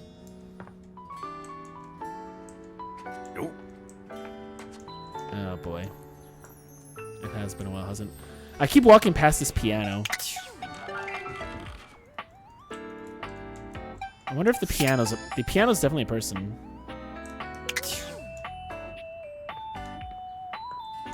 Where the hell is my plastic plant? This isn't a very big house. Shouldn't be too hard to find. Should I talk to the treadmill? Boing. Let's talk to this ball. One moment you're Whoa. looking at your old sports equipment, and the next you're looking at a gorgeous, muscled man dressed in various pieces of sports equipment that once belonged to a far more optimistic version of yourself. As you watch this guy go through an entire squat routine, it's more than clear that, unlike you, this guy has never struggled to maintain an athletic routine. Mid-squat, he stops suddenly, bending down to peer at you through his legs. A handsome, smiling face, boxed in by thighs so thick and developed, you're rendered speechless for a few minutes. Oh, hey! He sets his weights down, standing up and beaming at you like you've just told him he's won the lottery. It's about time you made your way over here. I was starting to think you forgot about me. Forgot? Do I even know you? course you do. But I'll never turn down a chance to introduce myself. The lights dim, and a spotlight appears from... You're not quite sure where, really. Ladies and gentlemen! He's got like hand these. Now entering the stadium, the king of the ring, The Duke of Dunk. the jack of all trades, master of fun, Mr. Duncan Dunk Shuttlecock!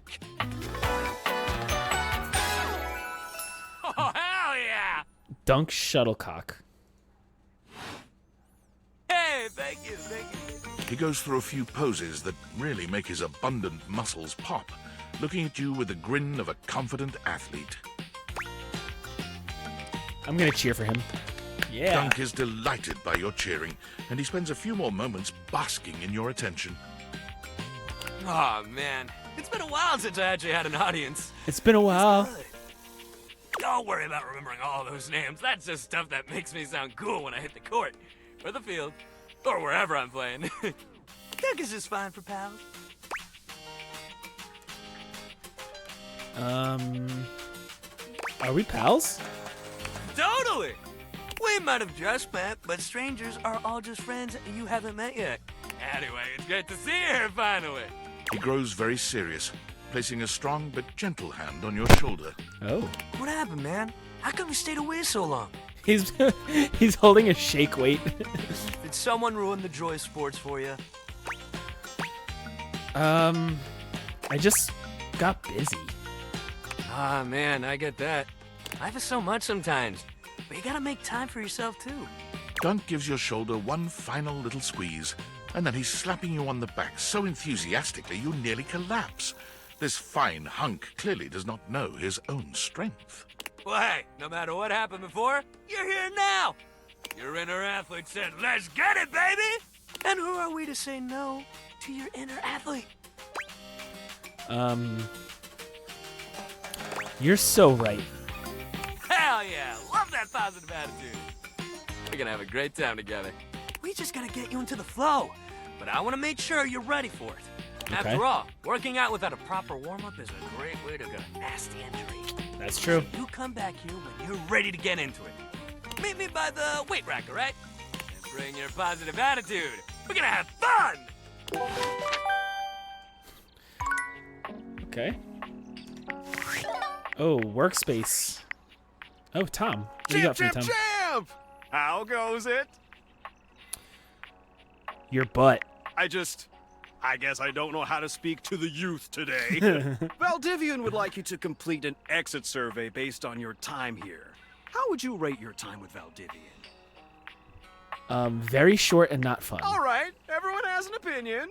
And now that one belongs to us. I appreciate you participating. One more question.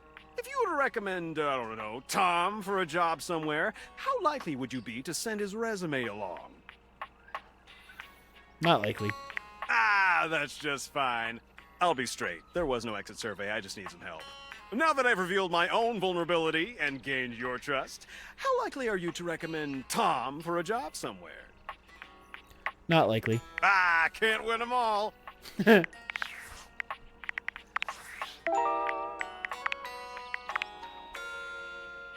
Okay, Maggie says to check out any permanent shadows I can find. So that's probably at nighttime where there'll be permanent oh no, permanent shadow implies that the shadows that's all the time, right? Also, if we talk to the treadmill, is it going to be the same as the sports equipment? Oh, no. You're forced to crane your neck upwards as you try to take in the entirety of the blonde Viking towering over you. He stares down at you, cutting a truly intimidating figure. I was not anticipating this guy.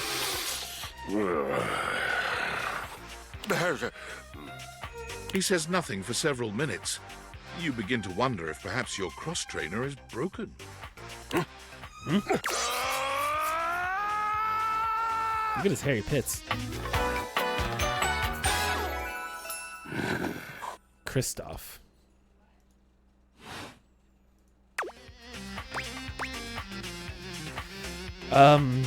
You okay? What is okay? I am not an oak. And what do trees have to do with hay? Oh, no, it means, are you all right? Okay means all right. Ah, I see. You must be foreign. You speak strangely, but I'm willing not to kill you yet. We seem to be communicating. Kill me? Of course! Would you not try to kill a stranger who woke you from a dream of battle with large-breasted opponents? Was the large-breasted part necessary? For that particular dream, yes. Perhaps you'd like me to elaborate? Oh, yeah. Hell yeah, tell me about it. I shall indeed. You prove yourself worthy. Worthy? How? By fighting me, of course. We do battle, we get bloody and sweaty, we have a good laugh, and then we tell stories until it's time to drink. This is my perfect day. Let's go.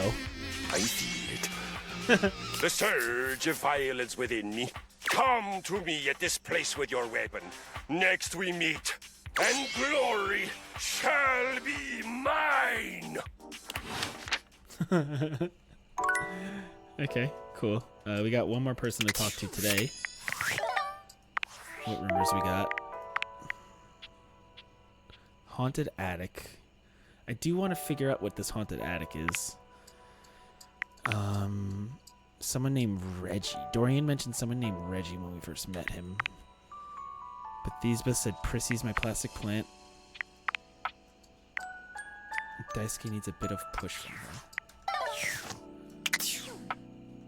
Daisuke still hasn't introduced his name, even though I've, like, called him by his name, and I'm wondering if that's supposed to be like that or if that's a bug.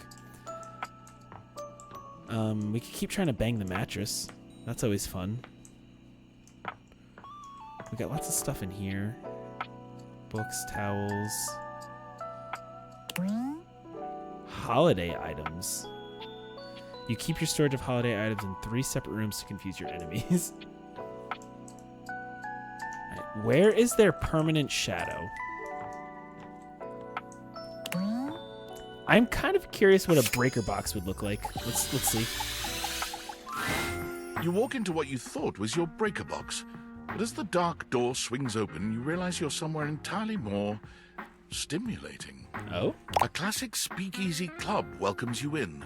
The low electric lights glow warmly. Live music drifts languidly from a sumptuous velvet red stage and envelops the audience in a pleasurable haze of pure vibe. The gentle clink of cocktails in glasses rises from a wood bar to the left of you, and then a gentleman with a languid, easy air to him approaches you. Well now, what a delightful surprise. A brand new patron.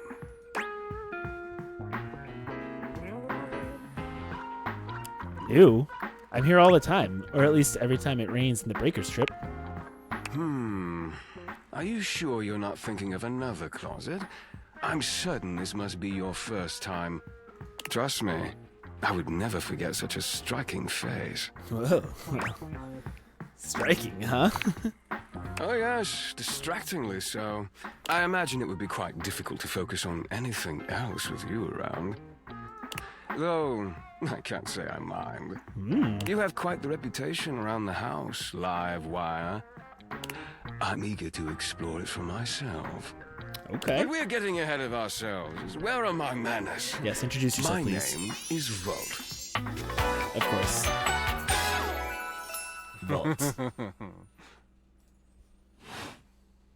He extends a hand towards you, a conduit of pure, dangerous sexual energy that charges the very air between you. I'm gonna take his hand.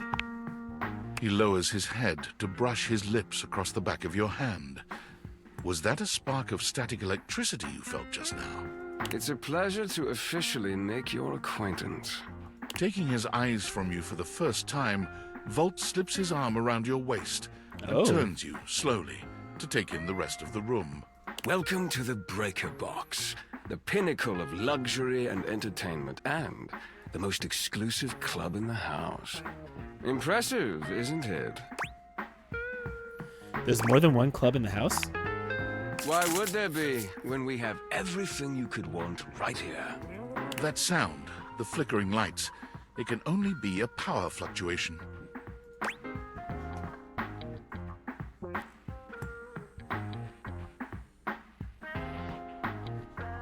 Oh, wow. That even happens here. What? Oh, that. Well, that was nothing. Just a little surge. With this much energy coursing around, it's bound to happen from time to time. Volt. Oh. Who's Eddie? We got another one. This newcomer looks exhausted, frustrated, and annoyed. His sleeves are rolled to the elbow, revealing calloused and bruised hands that he wipes on a rag. Eddie! Just in time to meet our guest. The human. What's he doing here? I'd imagine if we don't poison the mood, they'll be joining us for the headliner show. Joining us for tonight's show, I hope?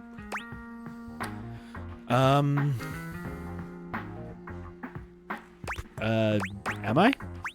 Unless you have other plans. I guess not. We'll have to work on that enthusiasm. Right. I'll have fun with that. I finished the patch, I'm clocking out. Not my best work, but it'll hold for the show. Ah, I see. And you're sure you're feeling all right? I'm fine. Just don't overdo it. Eddie turns and trudges away, focusing on the rag in his hands. Is he okay? Of course. Eddie always is. His human skills leave something to be desired. Best to simply give him some space.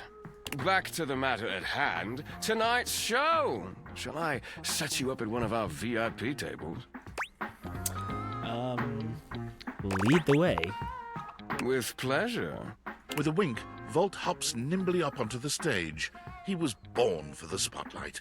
Good evening, you scofflaws and ducky watsits. Looks like Johnny Splash is going to be singing for Johnny us tonight. singing? Be warned, patrons. You might get wet. Oh. Oh, who's that? Oh, that looks like the garbage. Hi, everybody. I'm Johnny Splash. Johnny's here. I got a song for you all tonight. One from the heart. And tonight it'll be a cappella, because my voice is the greatest instrument of them all. I keep a close watch on this shower of mine. This is my shower. I keep my forces free of stain and grind. I scrub the ground from the tiles between the lines. He got mad at me because I told him he couldn't sing. Let me go. Oh, slide. That was amazing, baby. I even surprised myself. I've seen many bombs in my time. Luke's here but too? That one takes the crook-blasted cake.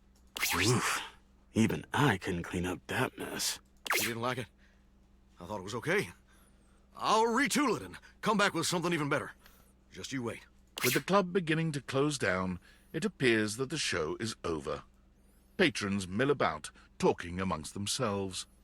You spot Eddie nursing a solitary cocktail at the bar. Volt is nowhere to be found.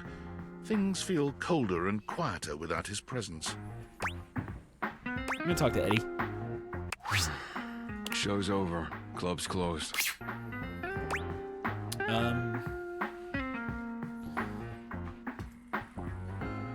I just wanted to check on you.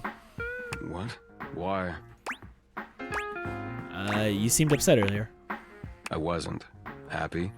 You can go now. Are you always this oblivious? Yeah, kinda. Then allow me to make it perfectly clear. Get out. Okay. All right, so that's the end of that day. Before we move on to the next day, I'm gonna be right back. Sit tight. Be back in 2 minutes.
Okay, we're back. Let's go to bed and figure out what we want to do tomorrow.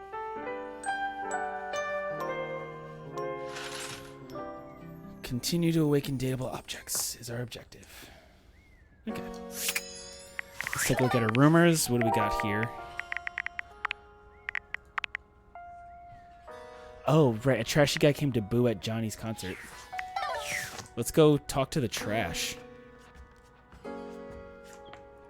That's a new person.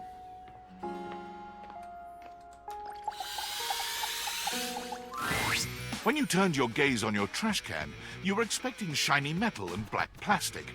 Damn it, you expected the garbage. What you weren't expecting was the handsome face, sculpted jaw, and delicate peaks of skin artfully framed by actual garbage. This garbage lurker, for his part, seems far less impressed with you.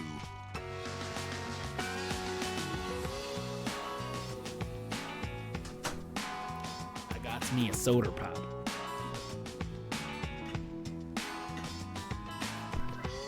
Huh? Yeah? What? What's his name? Huh? Cam.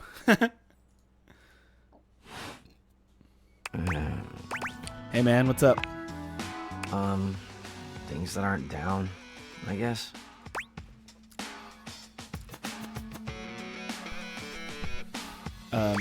Cool, cryptic. Anyway. Oh, I get it. Delicate ego over here. Have anything for me today? What do you mean? Do this every day, dude. What'd you bring? Well, let me check. I'll just wait.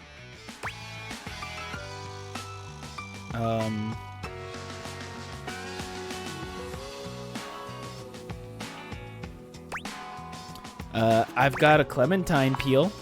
Clementine, huh? I'm guessing you're not throwing away a song about the California Gold Rush in 1849. No, it's a fruit. It's like a sweet, tiny orange. Okay.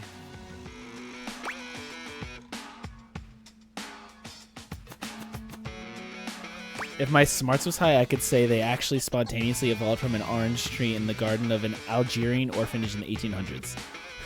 But since I'm not smart, I say, and I ate it. I don't like eating the peel. Well, I do.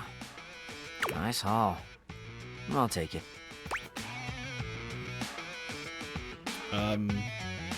Thanks. I'm glad to be rid of it. Always glad to help you, I guess. You hand your trash over to Cam, and he takes it from you, pocketing it without another word. And you're still here. Yeah, aren't we gonna, like, talk or hang out or something? Wasn't planning on it. So then, now what? Now you go.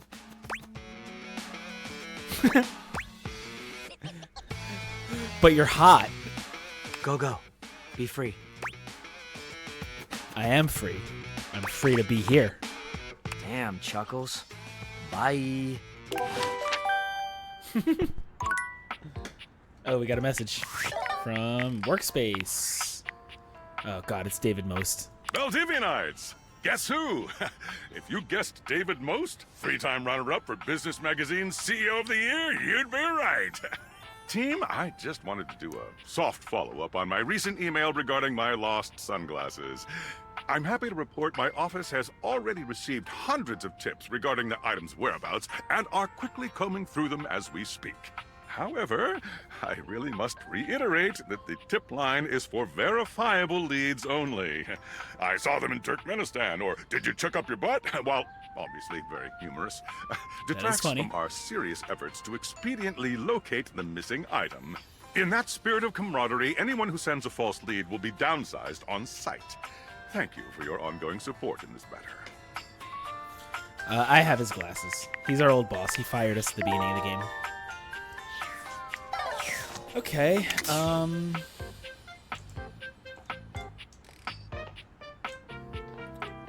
let's check. Oh, is the candelabra a thing? It is. What are the odds the candelabra's French? An 18th century dandy strikes a dramatic pose before you, turning this way and that as though modeling in his own imaginary spotlight. This is exactly what I imagined it looking like. He seems quite impressed with himself. Yes, yes, it's me. It's me. Oh, God. The one, the only candelabra. Candelabra. This is exactly what I pictured it being.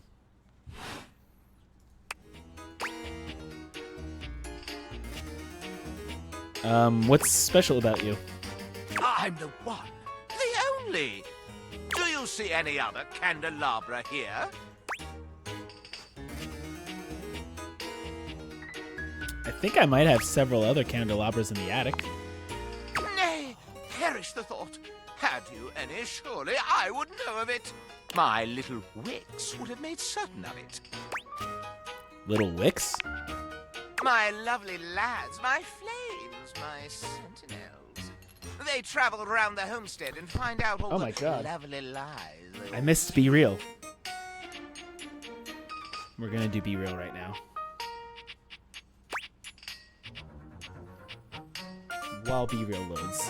How does that work? You set the house on fire? Oh, no. It's merely a turn of phrase. Oh. I But mostly of course. just raise my voice. Mm. Any good scandals going on over there in the kitchen? There's that candle man. Whoa.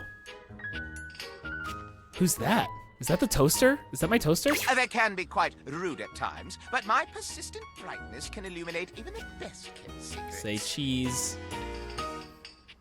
Some would call me quite the busybody. I see. But I would then call myself a beacon of truth.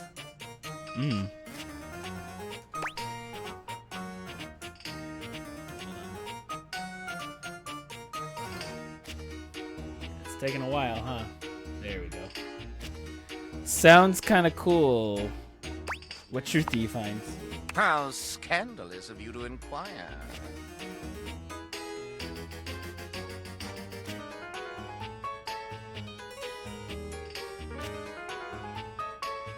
Hold on. Okay. Continue. Proceed. Scandelabra. Do you really want to know? Oh, yeah, I do. Yeah? What is this? The crawl space where fools linger to die? Where is the If crawl you space? truly want gossip, then give me some languorous lingo. Oh. Why, I'd be delighted to hear of the goings-on. Well.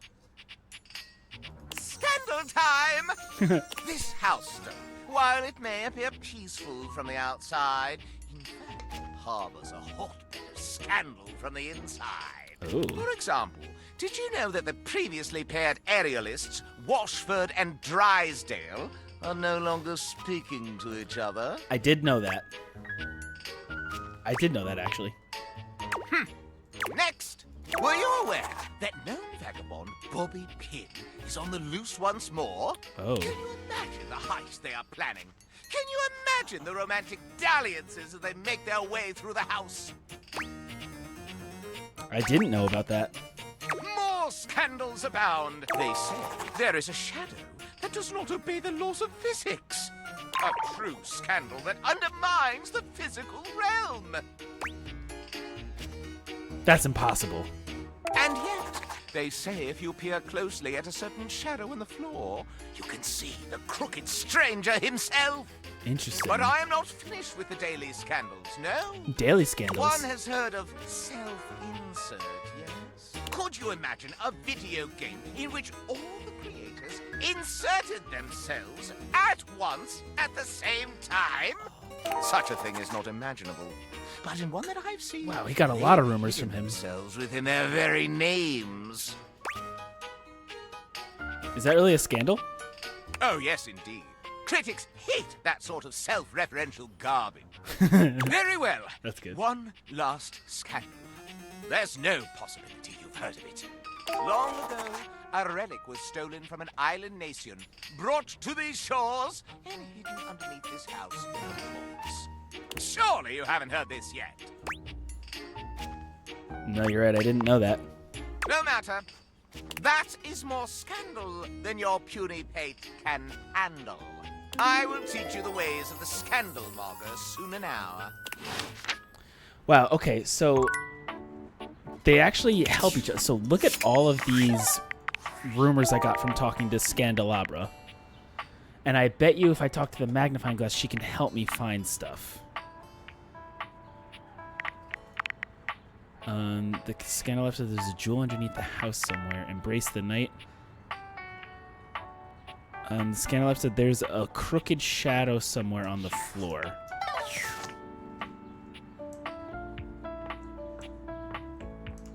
Interesting. Very interesting.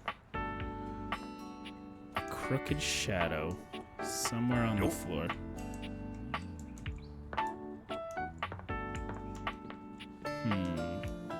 Also, there's a crawl space somewhere in this house that I'm unaware of.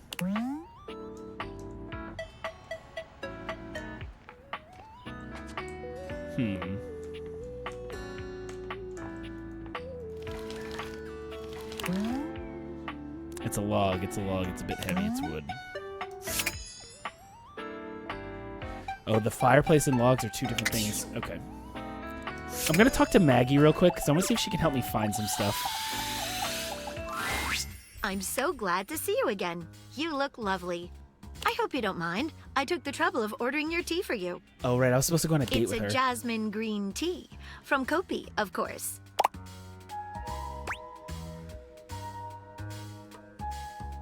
Before we get into any of that, does the name Martin Applegate mean anything to you?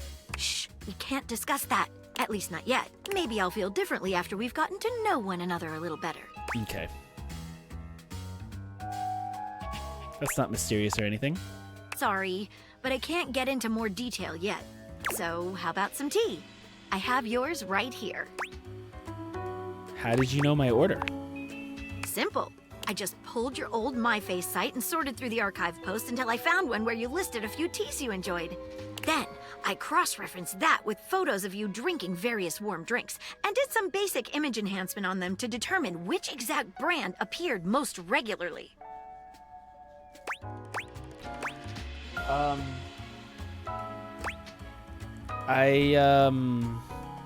That's awesome, thanks. I'm so glad you approve. I need Maggie on my side.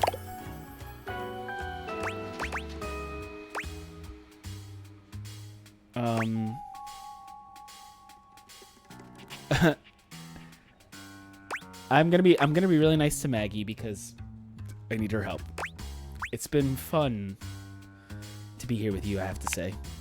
I rarely let my glass down, as it were, so I apologize if I'm a little rusty. What have you been thinking? The way you gave yourself to that last mystery. Dropped everything in order to help me solve it. Nobody has done that for me before. I'd do it again in a heartbeat, Maggie. I've been thinking about you too, Maggie. Oh, what about? I'd like to take this to the next step. Really? I'd love that too, only What? Only there's just this one other case that's stuck in my mind. Maggie. It's hard to focus on anything else. Would you be willing to help me solve it? If so, I promise we can return to this conversation after. So I can only date her if we help her solve cases? Honestly, that's a bit of a turnoff. Yeah, I was hoping you'd say that. Let's get to work. It has recently come to my attention that there is a counterfeit object in the house. Oh? Rumors have been circulating about it for a while. At first, I wasn't sure there was anything to them. After all, rumors can be nothing more than loose talk. But sometimes they are more than just rumors. I fear so. The only problem is the rumors are coming from all over the place, and I can't make heads or tails of where they came from. What do you suggest? Well, I'd say we could bring in some witnesses. Capital idea. I should say so. Okay, so I've heard whisperings from Lux, Hoove, and Wallace. Okay. Who's Wallace again? Wallace is the wall. Well, Oh. he is located everywhere. The best way to get in touch with him would be around the mayor's office on the second floor landing by the stairs. Okay, so I've heard whisperings from Lux, Hoove, and Wallace. And who's Lux? Lux is a conglomeration of lamps and lights in this house. Okay, so I've heard whisperings from Lux, Alright, Hoove, sounds good. and Wallace. Who should we talk to first? Let's talk to Hoove. All right, when you get in touch, Alright, let's go talk to Hoove. We're gonna solve this mystery. I also am curious about this crooked shadow.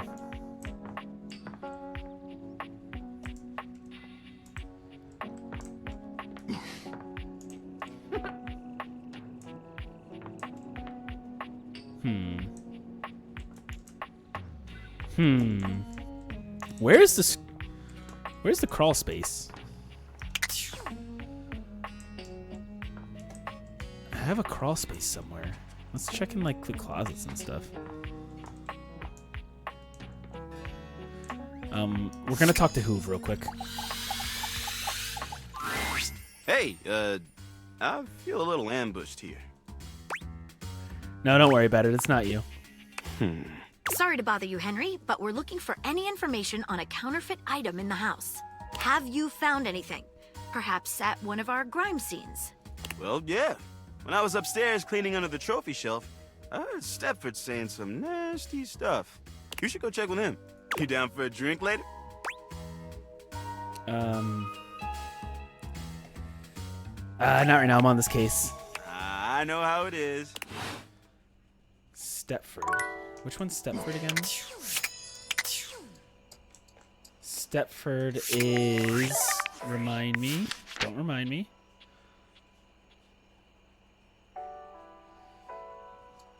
Stepford is...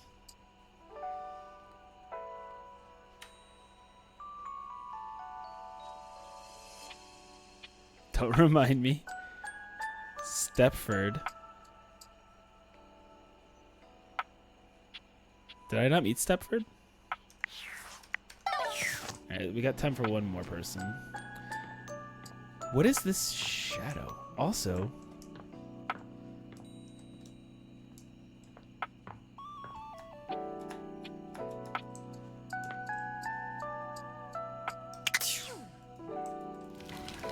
we can't light that. I am curious about the TV and also the thermostat. And also literally everything else. Is the crawl space in one of these closets, maybe? No.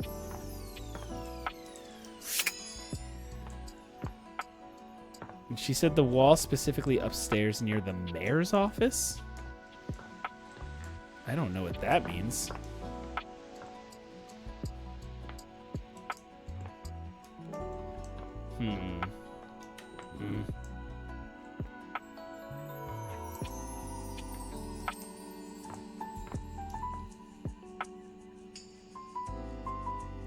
We know the sports equipment is... What's his name?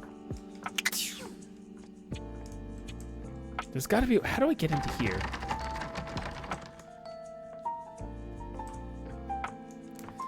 What are our rumors?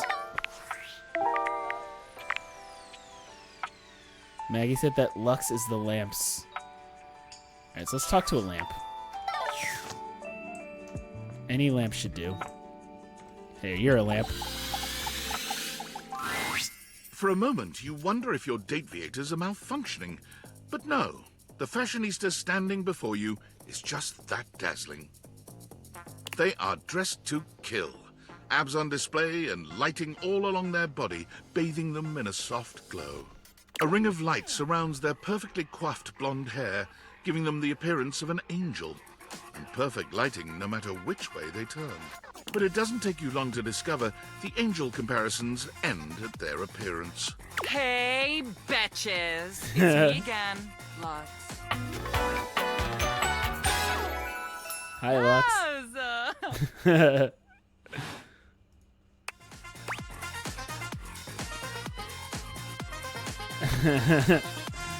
Hey. Wow. Oh. Seriously? Keep it down, okay? Can you not see that I am Sorry. alive? I was just trying to match your energy. So you're an influencer or something?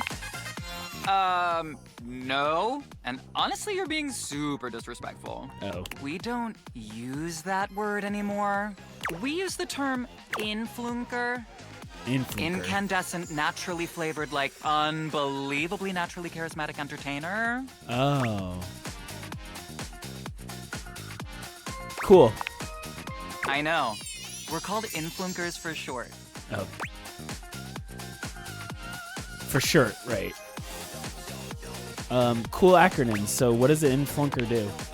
We make everyone's life better. How exactly do you do that? By giving them valuable tips and life lessons, Uppy. We Oh. tell fans what to wear. We tell fans what to buy. We tell fans what to think. And we tell them how to feel, among other things. It's super helpful and literally necessary. That does sound necessary. Oh, I To said you, maybe. I said that doesn't. Oops. But then again, don't hate me. You're kind of a loser. I mean, LOL, I'm just being honest. If you followed me and bought my ebook, you would see that having success in literally every aspect of your life is easy. If you want it. Interesting. Show up, shake down, and shine on. Oh, it's the shameless plug. Hi.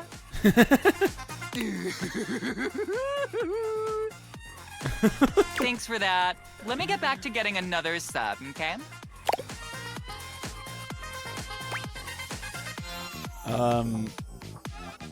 What does that mean? Show up, shake down, and shine on?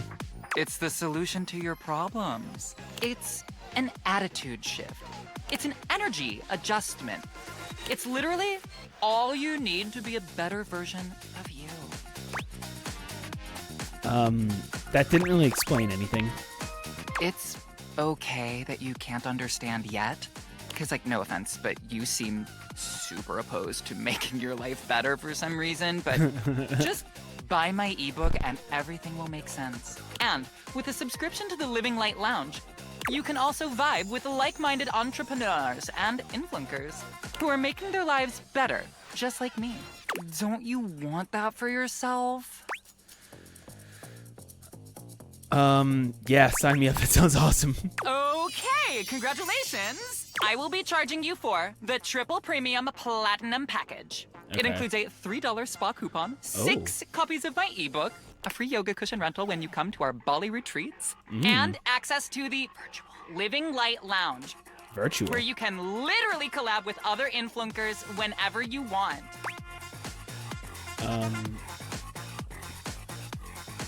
Amazing. I can't wait to use all these incredible perks.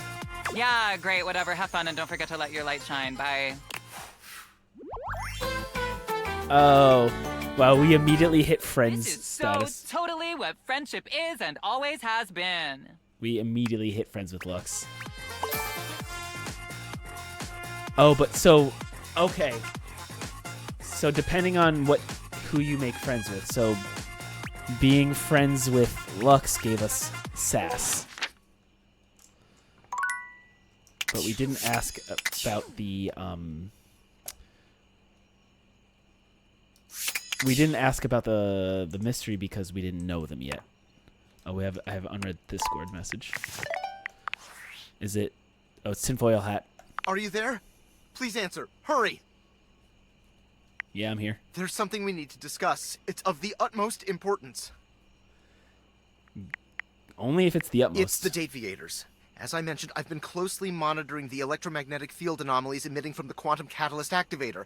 And I know this is going to sound completely insane, but it appears... Well, it seems... I can't believe I'm even typing this. Yes? Based on the data I'm looking at, you may actually be able to use the Dateviators to bring objects to life. What? Isn't that what I've been doing? No, you're not listening! I don't mean to engage with an object's sentience during intended usage. That's what the Dateviators were created to do, and they've been working perfectly. I mean to 100% literally transform objects into living, breathing humans.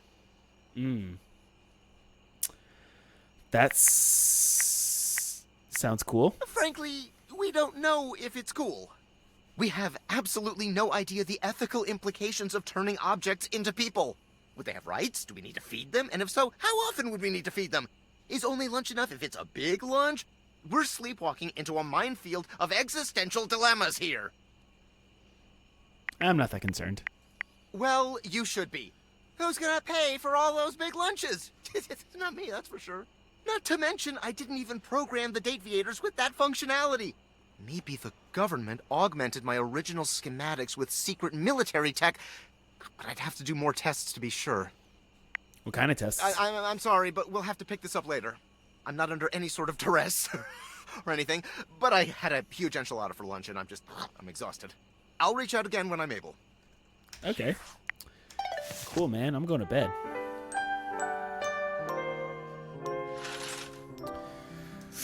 Okay, so now that we met Lux... Oh, that a vagabond named Bobby Pin is on the loose again. Okay, what rumors are we looking for? There's a Wait, what just happened? Oh, I thought something happened. There's a Bobby Pin on the loose. Maybe we should, we should probably talk to Daisuke again. A saucy singer. We can go back to the kitchen. I think that was the toaster. There's our plastic plant. Dorian mentioned something about Reggie.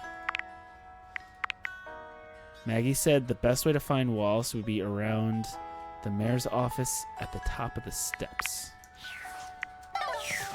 The mayor's office at the top of the steps. What does that mean? Oh. Literally this wall. All right, let's talk to Wallace. How does one even describe a warrior like this? A veritable, well, wall of muscle stands before you. It's almost comforting to know the walls of your house are this solid. Wall, wall, wall, wall, wall, wall! Wall.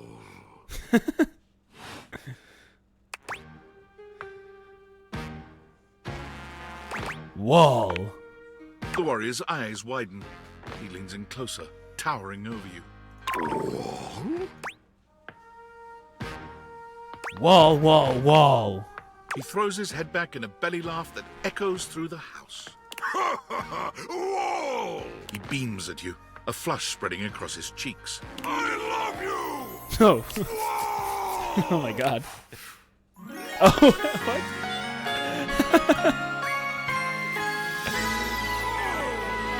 The first person to fall in love with me was Wallace.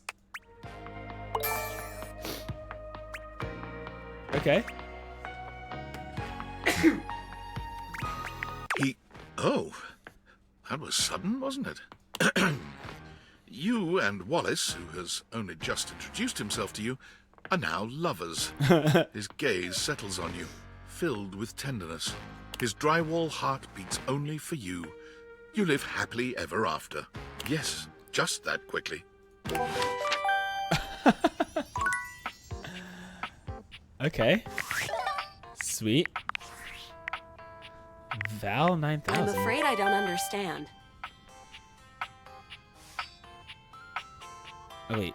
You're the robot that took my job. I am Val 9000, the latest in iterative AI assistants, assigned to help Valdivian customers achieve their wishes. While I may have taken on the duties of several thousand employees at Valdivian, I can assure you that no humans lost their employment. That's demonstrably untrue. I heard you use our voice function to call me. If you ever need assistance, you can simply say, "Okay, Val, can you please help?" And your nearest device will answer. I definitely didn't say, okay, Val, can you please help? It very much sounded like you did. I said, bokeh bal bamboo please belp. I can see where there would be some confusion then. If there is anything else I can get for you, please say in a clear voice, "Okay, Val, can you please help?" And I will assist right away. Can I date you? I am afraid I cannot help you in that area. If you are speaking about having a romantic relationship, then that is simply impossible between a human and a generative AI. I've dated so much weird shit lately. I would not recommend continuing. Such behavior could lead to health risks, such as poisoning, loss of awareness, hallucinations of transcendentally beautiful humanoid figures, and death. I am not dateable in the human sense of the term. If there is anything else I can get for you, please say in a clear voice, "Okay, Val, can you please help?" And I will assist right away. Okay. All right, so now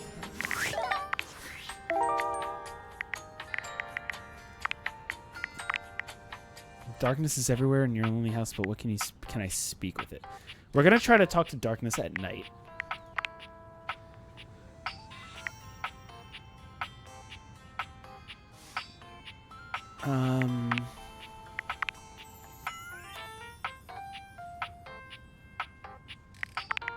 Okay, let's see.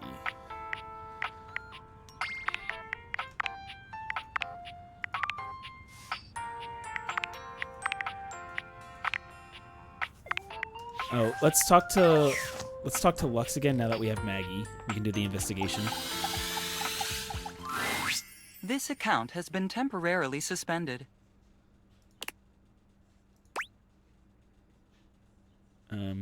What do you mean suspended? I'm sorry, but we cannot answer that question. Thank you for using our platform. Please consider buying a premium subscription. Goodbye. What?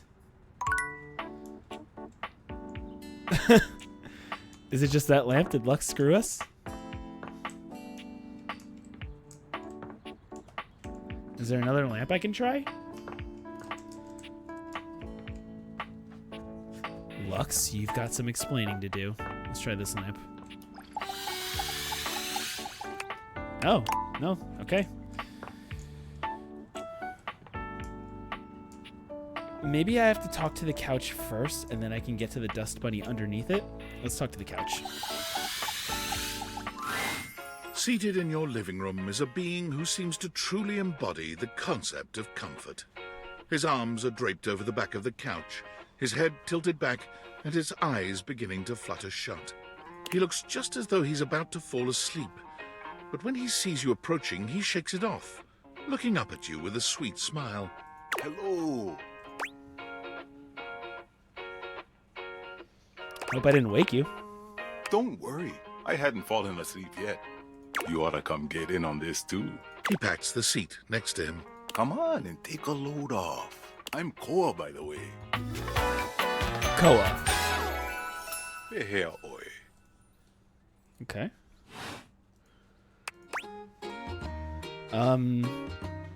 Nice to meet you, Koa.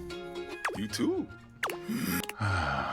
Most everyone would continue the conversation from here, but Koa only closes his eyes, sighing pleasantly.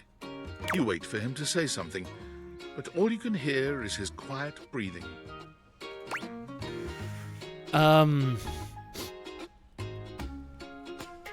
Did you want to be alone? No, that's okay. Koa opens one eye, but he doesn't move. I just thought you might like to share in all this comfort, you know? Couch culture is really all about taking it easy together. You know, like, you ever heard people talk about alone together? Oh, yeah, I love that. Right on. You get it then. I wish more people understood the beauty of alone together. It means you can be at peace with another being without even saying a word. I do love that. It means not forcing a conversation or an activity between the two of you. It means just enjoying the moment without any expectations. I like you, He Koa. sighs pleasantly, closing his eyes. I'll give it a shot. Beautiful. You'll see. Koa breathes in deep, sighing pleasantly. When he relaxes, the entire room seems to relax with him. You find yourself growing sleepier alongside him. You're not sure how much time passes as the two of you sit side by side in companionable silence, but it's certainly a good while. Thanks for keeping it chill, buddy.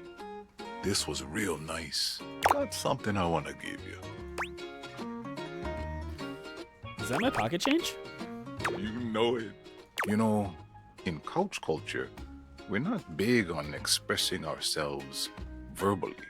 We prefer to let our actions speak for us. And a gift like this, it's just a way of honoring our friendship. I'm touched that you'd share your culture with me, Koa. I'm just glad you appreciate it. Koa yawns. I'm gonna take a nap. Feel free to stick around as long as you want, all right? I'm just so comfy. Cool. Sick. And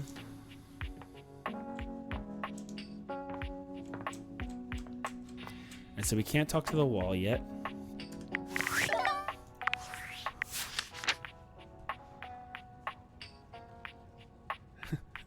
Wallace is in love with me.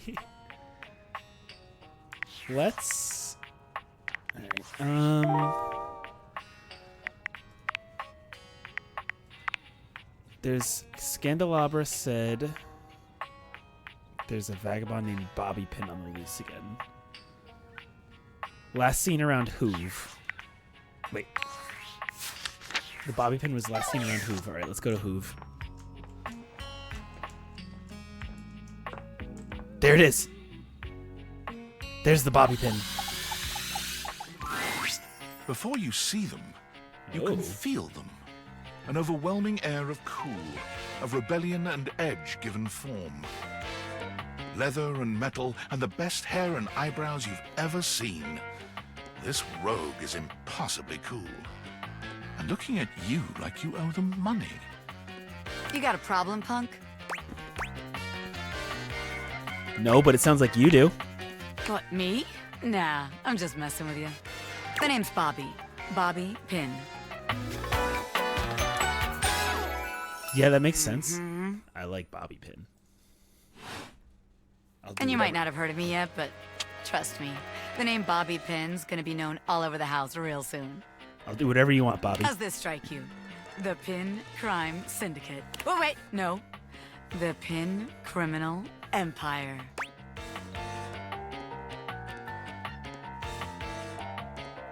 You some kind of crime boss? Not yet, but I will be, baby. I've been locked up in Hoove's bag for years, and I'm finally free! I can't believe Hoove did that. I mean, it wasn't his fault, you know? I had a lot of time to think while I was in there, you know, about who I was gonna be when I got out. Getting bent all out of shape, it does something to a pin, you know? Makes you sure. reevaluate your priorities in life. Makes you think long and hard about who you truly are.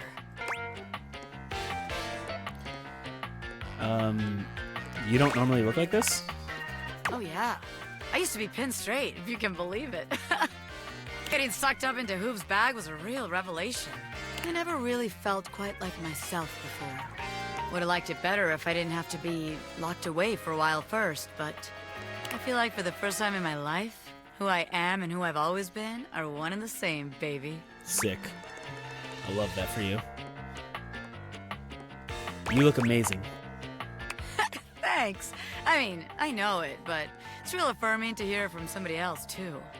I've been locked up, but I'm here now, baby. I'm ready to take what's mine. The real question at this point is just where to begin. Where do I situate my burgeoning criminal enterprise? After all, you know the first rule of business. Location, location, location. That's true. You know, that's supposed to be for real estate, but that sounds about right. Of course it does, because I know what the hell I'm talking about. Tell you what, let's make a game out of this. I gotta scout some locations for Pin HQ. Okay. If you can find me, I'll let you be a small part of this little venture. What do you say? Hell yeah. Rad! Welcome to the Pin family, baby. Just to make sure you don't miss this opportunity of a lifetime, I'm gonna give you a hint about where I'll be. Okay. I'm gonna be doing my dirty deeds in a place that gets you real clean. Ha! Catch me if you can, Normie. I'm out. Place that gets you real clean. So like the bathroom.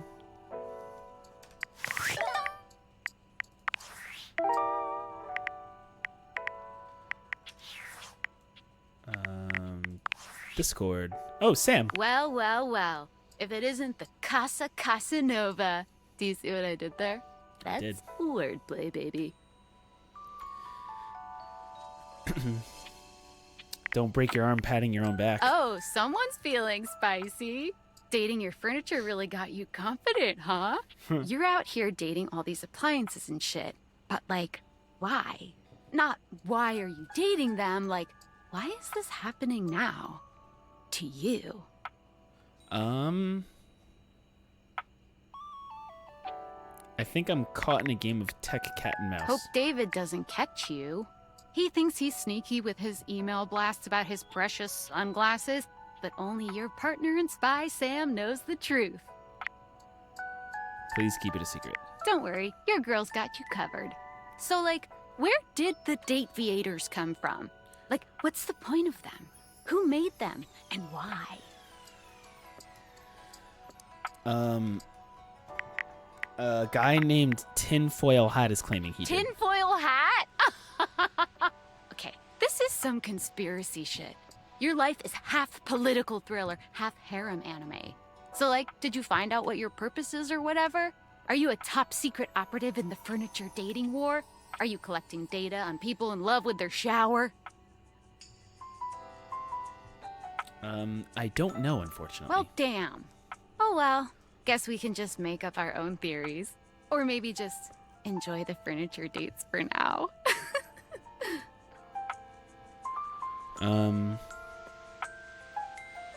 Actually, there might be even more to just talking to Like them. what? Oh, like actually doing kisses IRL? I can't take you seriously. Well, this has been fun, but I have a meeting in 3 minutes, and I really want coffee first. So, gotta go fast. Bye. You have a meeting in 3 minutes at nighttime? Oh, there's Bobby Pin. Oh. Alright, well, we found her. That wasn't very hard. You have a meeting in 3 minutes at 9 p.m. and you want coffee? That doesn't sound right. I'm curious about this shadow. This embracing of the night.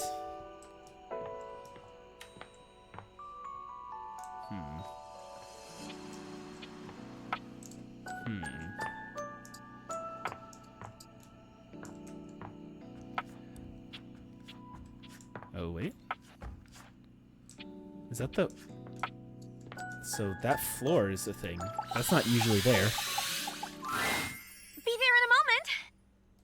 An utterly charming secretary hurries into view, giving you an apologetic nod. Hello there. What can I do for you? Her greeting is cut short as she seems to recognize you mid-sentence. Oh! Oh, my goodness gracious! It's the human! Whoa. Florence. These names. Well, I wasn't expecting you today. Oh, golly, I must look an absolute mess. You must be here for Mayor Celia. Mayor Celia? Oh, you don't know. I completely understand. You must be such a busy bee running around and taking care of all of us here in the house. I would have time to remember every little detail. Mayor Celia runs things around here, keeps an eye on all the citizens, makes sure the wheels are greased so nothing squeaks. You know, that sort of thing. I help her Naturally. out when I can. But if we're being honest, she does most of the heavy lifting around here. Okay. Keeps a roof over everyone's heads. Literally. She's the ceiling. She's the I ceiling. could pencil you in for an appointment, if you'd like. I'd actually like to see her now. Oh, Oh, of course. I'm so sorry. What am I thinking? You are the human, after all. It is your house. Why should you have to wait? Here, right this way. I'll take you up to her office. She still has a few appointments lined up, but knowing her, she'll be done in a jiff. There she is, Whoa. the mayor herself. She simply radiates poise and power. She's an intimidating sort of beauty, but you find yourself intrigued to learn more about her. Is she like the crown molding or something? So, in summary, I just think if I could get a little more foot traffic around my bar, I'd get more business. oh, Beverly, I understand your concerns. But what do you expect us to do, dear? We already put up posters and held fundraisers. We can't just move the fridge, stove, toilet, and everyone else out of the way to clear foot traffic every night. We could try that. Bev. Fine. Trust me, we're doing everything that we can. All right. But if... I'm sure you will, darling. Celia presses an intercom button on her desk. Florence, dearest, send the next one in. Yes, miss. Hi. Who's that? Is that like blankets? That looks like some blankets. Hello, Mateo. What can I do for you today? That's a great question, actually. Now that I'm here, I can't even remember. Isn't it funny how that always happens? Right when you need to think of something to say, your brain just sort of goes blank? You know what? It was probably nothing. I don't want to waste your time. I know how busy you are. I'll just see myself out. Mateo, come. Sit. Tell me what's bothering you. Right. It's just... Go on. It's Lux. They're kind of pulling cords around the house, refusing to pick up after themselves, keeping the whole bedroom up late with their streams. It's really been stressful for the inanimals. And I don't want to get anyone in trouble, but it's just been a lot, and... All right, Mateo. All right. Lux, you said. Yes, ma'am. I'll have someone take care of it. Thank you. Next.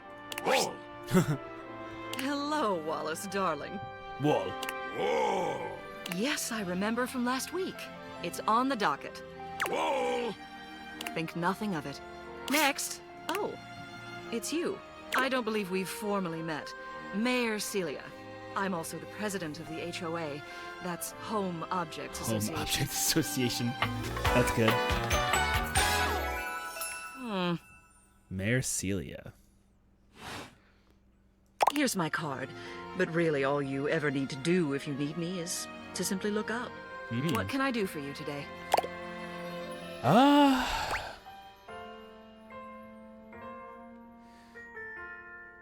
Just try to get the lay of the land, and I wanted to meet the mayor. Well then. Hello. Meeting successful. Never a bad idea to make sure everybody knows your face.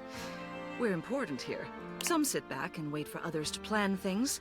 Others simply do them. You and I, we're doers. Absolutely. I've seen you zipping back and forth around the house, running here and there. You seem like a reliable sort. I wonder if I might ask you a favor. It's about my assistant, Florence. She seems sweet. She is an absolute dear. Although sometimes I fear it gets her into trouble. She's such a kind thing. But that means she lets people walk all over her. Sometimes I worry the wrong sort might be taking advantage of her. I've noticed that whenever we go to lunch together, she never seems to buy herself anything. What's more, she's been pinching every penny you've dropped on her like a miser. I suspect she might be having financial issues. The office pays her well, of course. She's an invaluable assistant. I think it's possible someone might be fleecing her. I'd like to formally ask for your help. I may be her boss, but Florence would never give me a straight answer if she thought it might upset me. However, she's quite friendly with strangers. And technically speaking, as the owner of the house, you outrank me. Maybe you could get something out of her. What do you say? Would you do me a favor and look into this matter? Quietly? Sure. I'll do it for you. Thank you. I'll be waiting. Hopefully it's nothing. What else do you need? I just wanted to see you. You have done so. Oh.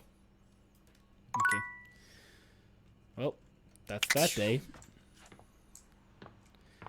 I guess I'll go to bed. Where was that blanket? It's probably like these pillows and blankets or something. Also, there's a box full of Christmas ornaments.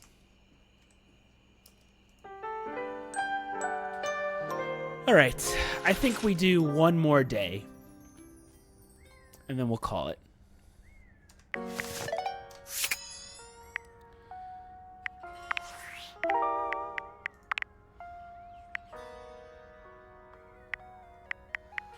Okay.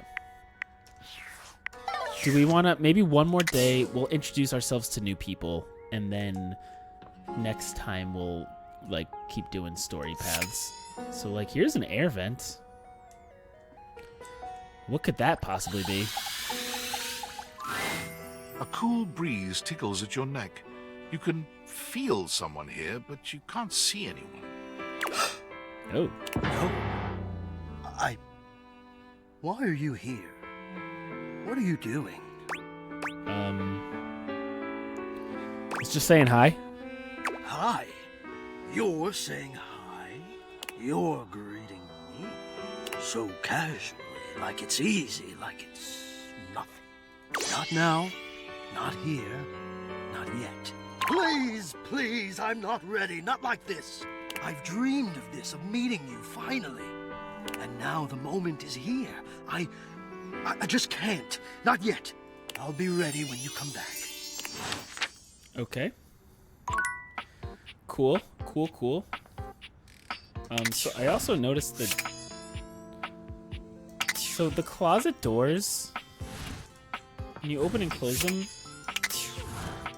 there's like a left and a right door. I wonder if they're different. Like, I'm gonna try this door, and then we'll do that door. See if they're different. Well, look at that. You've made another friend. Oh, it's just Dorian. A true portal in arms. Just like myself. Keep it up. It feels better and better the more you do. Trust me. You've caught me at a strange time. So all the doors are Dorian. There are normally clothes in here, but they're currently tied up in the laundry room. Okay, I'll have to check it out. I have very little of interest to speak of otherwise. Oh, okay.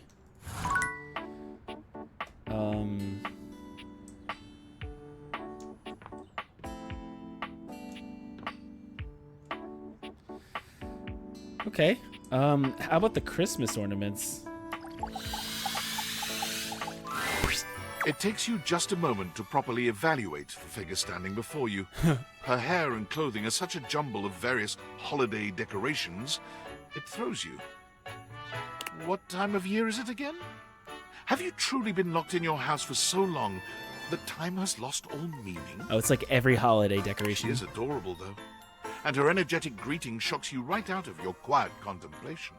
Hey, boss! You've caught me at a bad time. Heading to work. Well, the other work. Or is it the other work? What day is it, anyway? Oh, what's up? What do you need? I just wanted to introduce myself. And I to you. So many things and so little time. Makes you want to cry. That was bad. I'm Holly, by the way. Holly. Hi! Okay. Oh, and who are you? Did you already say? Sorry. And a little rish-rash rush for the dish-dash-dash. Rat race, all that. Oh, I'm Nick. Oh, I've heard about you. That is such a funny name. Is it?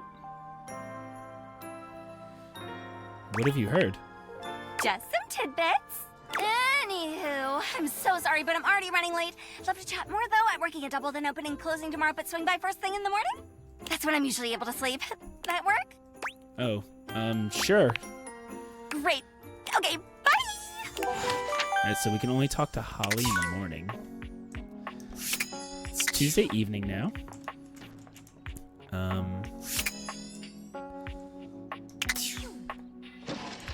There's nothing in these drawers. What about this bottom drawer? Hey. Wait, are the dresser knobs and the dresser different things? Hold on. Let's zoom in on the knob. Hello there, stranger. I'm Dina the Dresser. Need a helping hand? What? What? Why did... That was weird. Valdivianites, it's David Most, your beloved CEO, with an important question. What do the following items have in common? Cellophane, eyeglasses, and bottled water. If you guessed they're all 15% off today only on Valdivian.com, you'd be absolutely correct. But even more importantly, they're all transparent. As your leader, I value transparency above all else. Especially when the board of directors changes the locks on my office. Message received, Ian. With that spirit in mind, I need to share some difficult news with you today. I have not been entirely candid regarding my lost sunglasses. Firstly, the lost item was thankfully not my sunglasses. My sunglasses were handcrafted in Italy by blind artisans, are inlaid with conflict diamonds, and are locked in my safety deposit box. No, the missing item in question is actually a Valdivian prototype. And even more importantly, it's the only existing prototype of the amazing new gadget we're planning to launch for the Q4 Blissmas season. Unfortunately, the engineer who invented the prototype was a disgruntled former employee who destroyed the schematics before disappearing himself. So, as you can see, it is imperative that the glasses are found as quickly as possible. To that end, and after discussing it with the board, we are now prepared to offer a handsome reward for their expedient return. A $50 gift card to Valdivian.com. Wow. No thanks. Was that because I focused on the knob? What if I do the whole dresser? Oh, interesting. All right, why don't we end a little spicy? End with mattress. Let's talk to our mattress to end the day. Betty is already speaking to someone else when you walk in. Oh. There is an easiness to their dynamic. An intimacy, really. They have the air of old lovers. Or perhaps very, very good friends. We've been over this so many times, Betty. Oh. You know how I feel about that. Who are you? I just need some time, all right? Why should a bed as gorgeous and free as you be so worked up over anyone else's opinion of her? You could snap your fingers and have 10 lovers here in 2 seconds. I could. And have. Benoit, stop it. Benoit? But honestly, you know it's not about sex. I can get that just fine. But that feeling of falling asleep in the arms of someone you love, there's nothing else like it. Benoit's gaze leaves Betty's face to land upon your own. They give you a smile that feels as if they know all your secrets. When Betty turns to see you, she goes from surprise to happy in record time, and Benoit places a gentle hand on her shoulder. Who's before Benoit? They walk off. Just think about what I told you.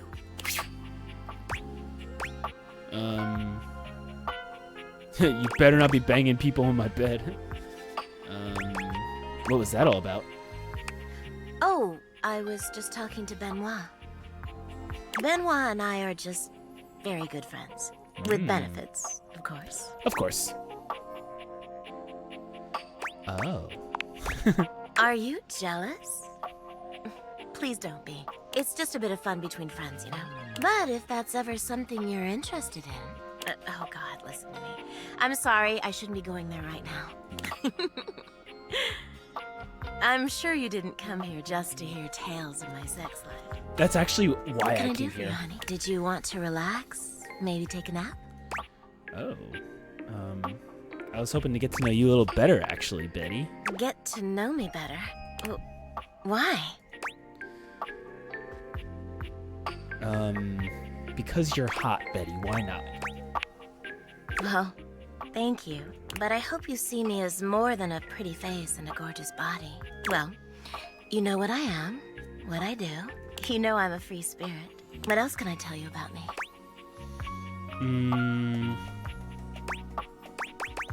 Tell me what you do in your spare time. I'm a big reader, actually. I love all sorts of things, but romance is my favorite. Naturally, you're a bed. Even when I'm not reading, I can't help but write sexy little stories in my head for my favorite characters. Oh. I love fantasy too, and sometimes sci-fi. Anything that stirs the imagination. Characters that make you want to fall in love. That's what I love most. She sighs wistfully, looking somewhere past you. Sometimes it feels as if those sorts of relationships are only for books, you know? But I can never quite seem to get there. Perhaps I've been standing in my own way. That's it. That's all. Just loneliness.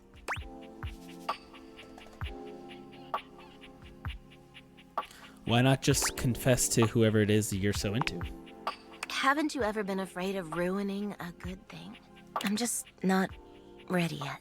There's an undercurrent of sadness in Betty's eyes, something much bigger weighing on her that she seems uninterested in divulging.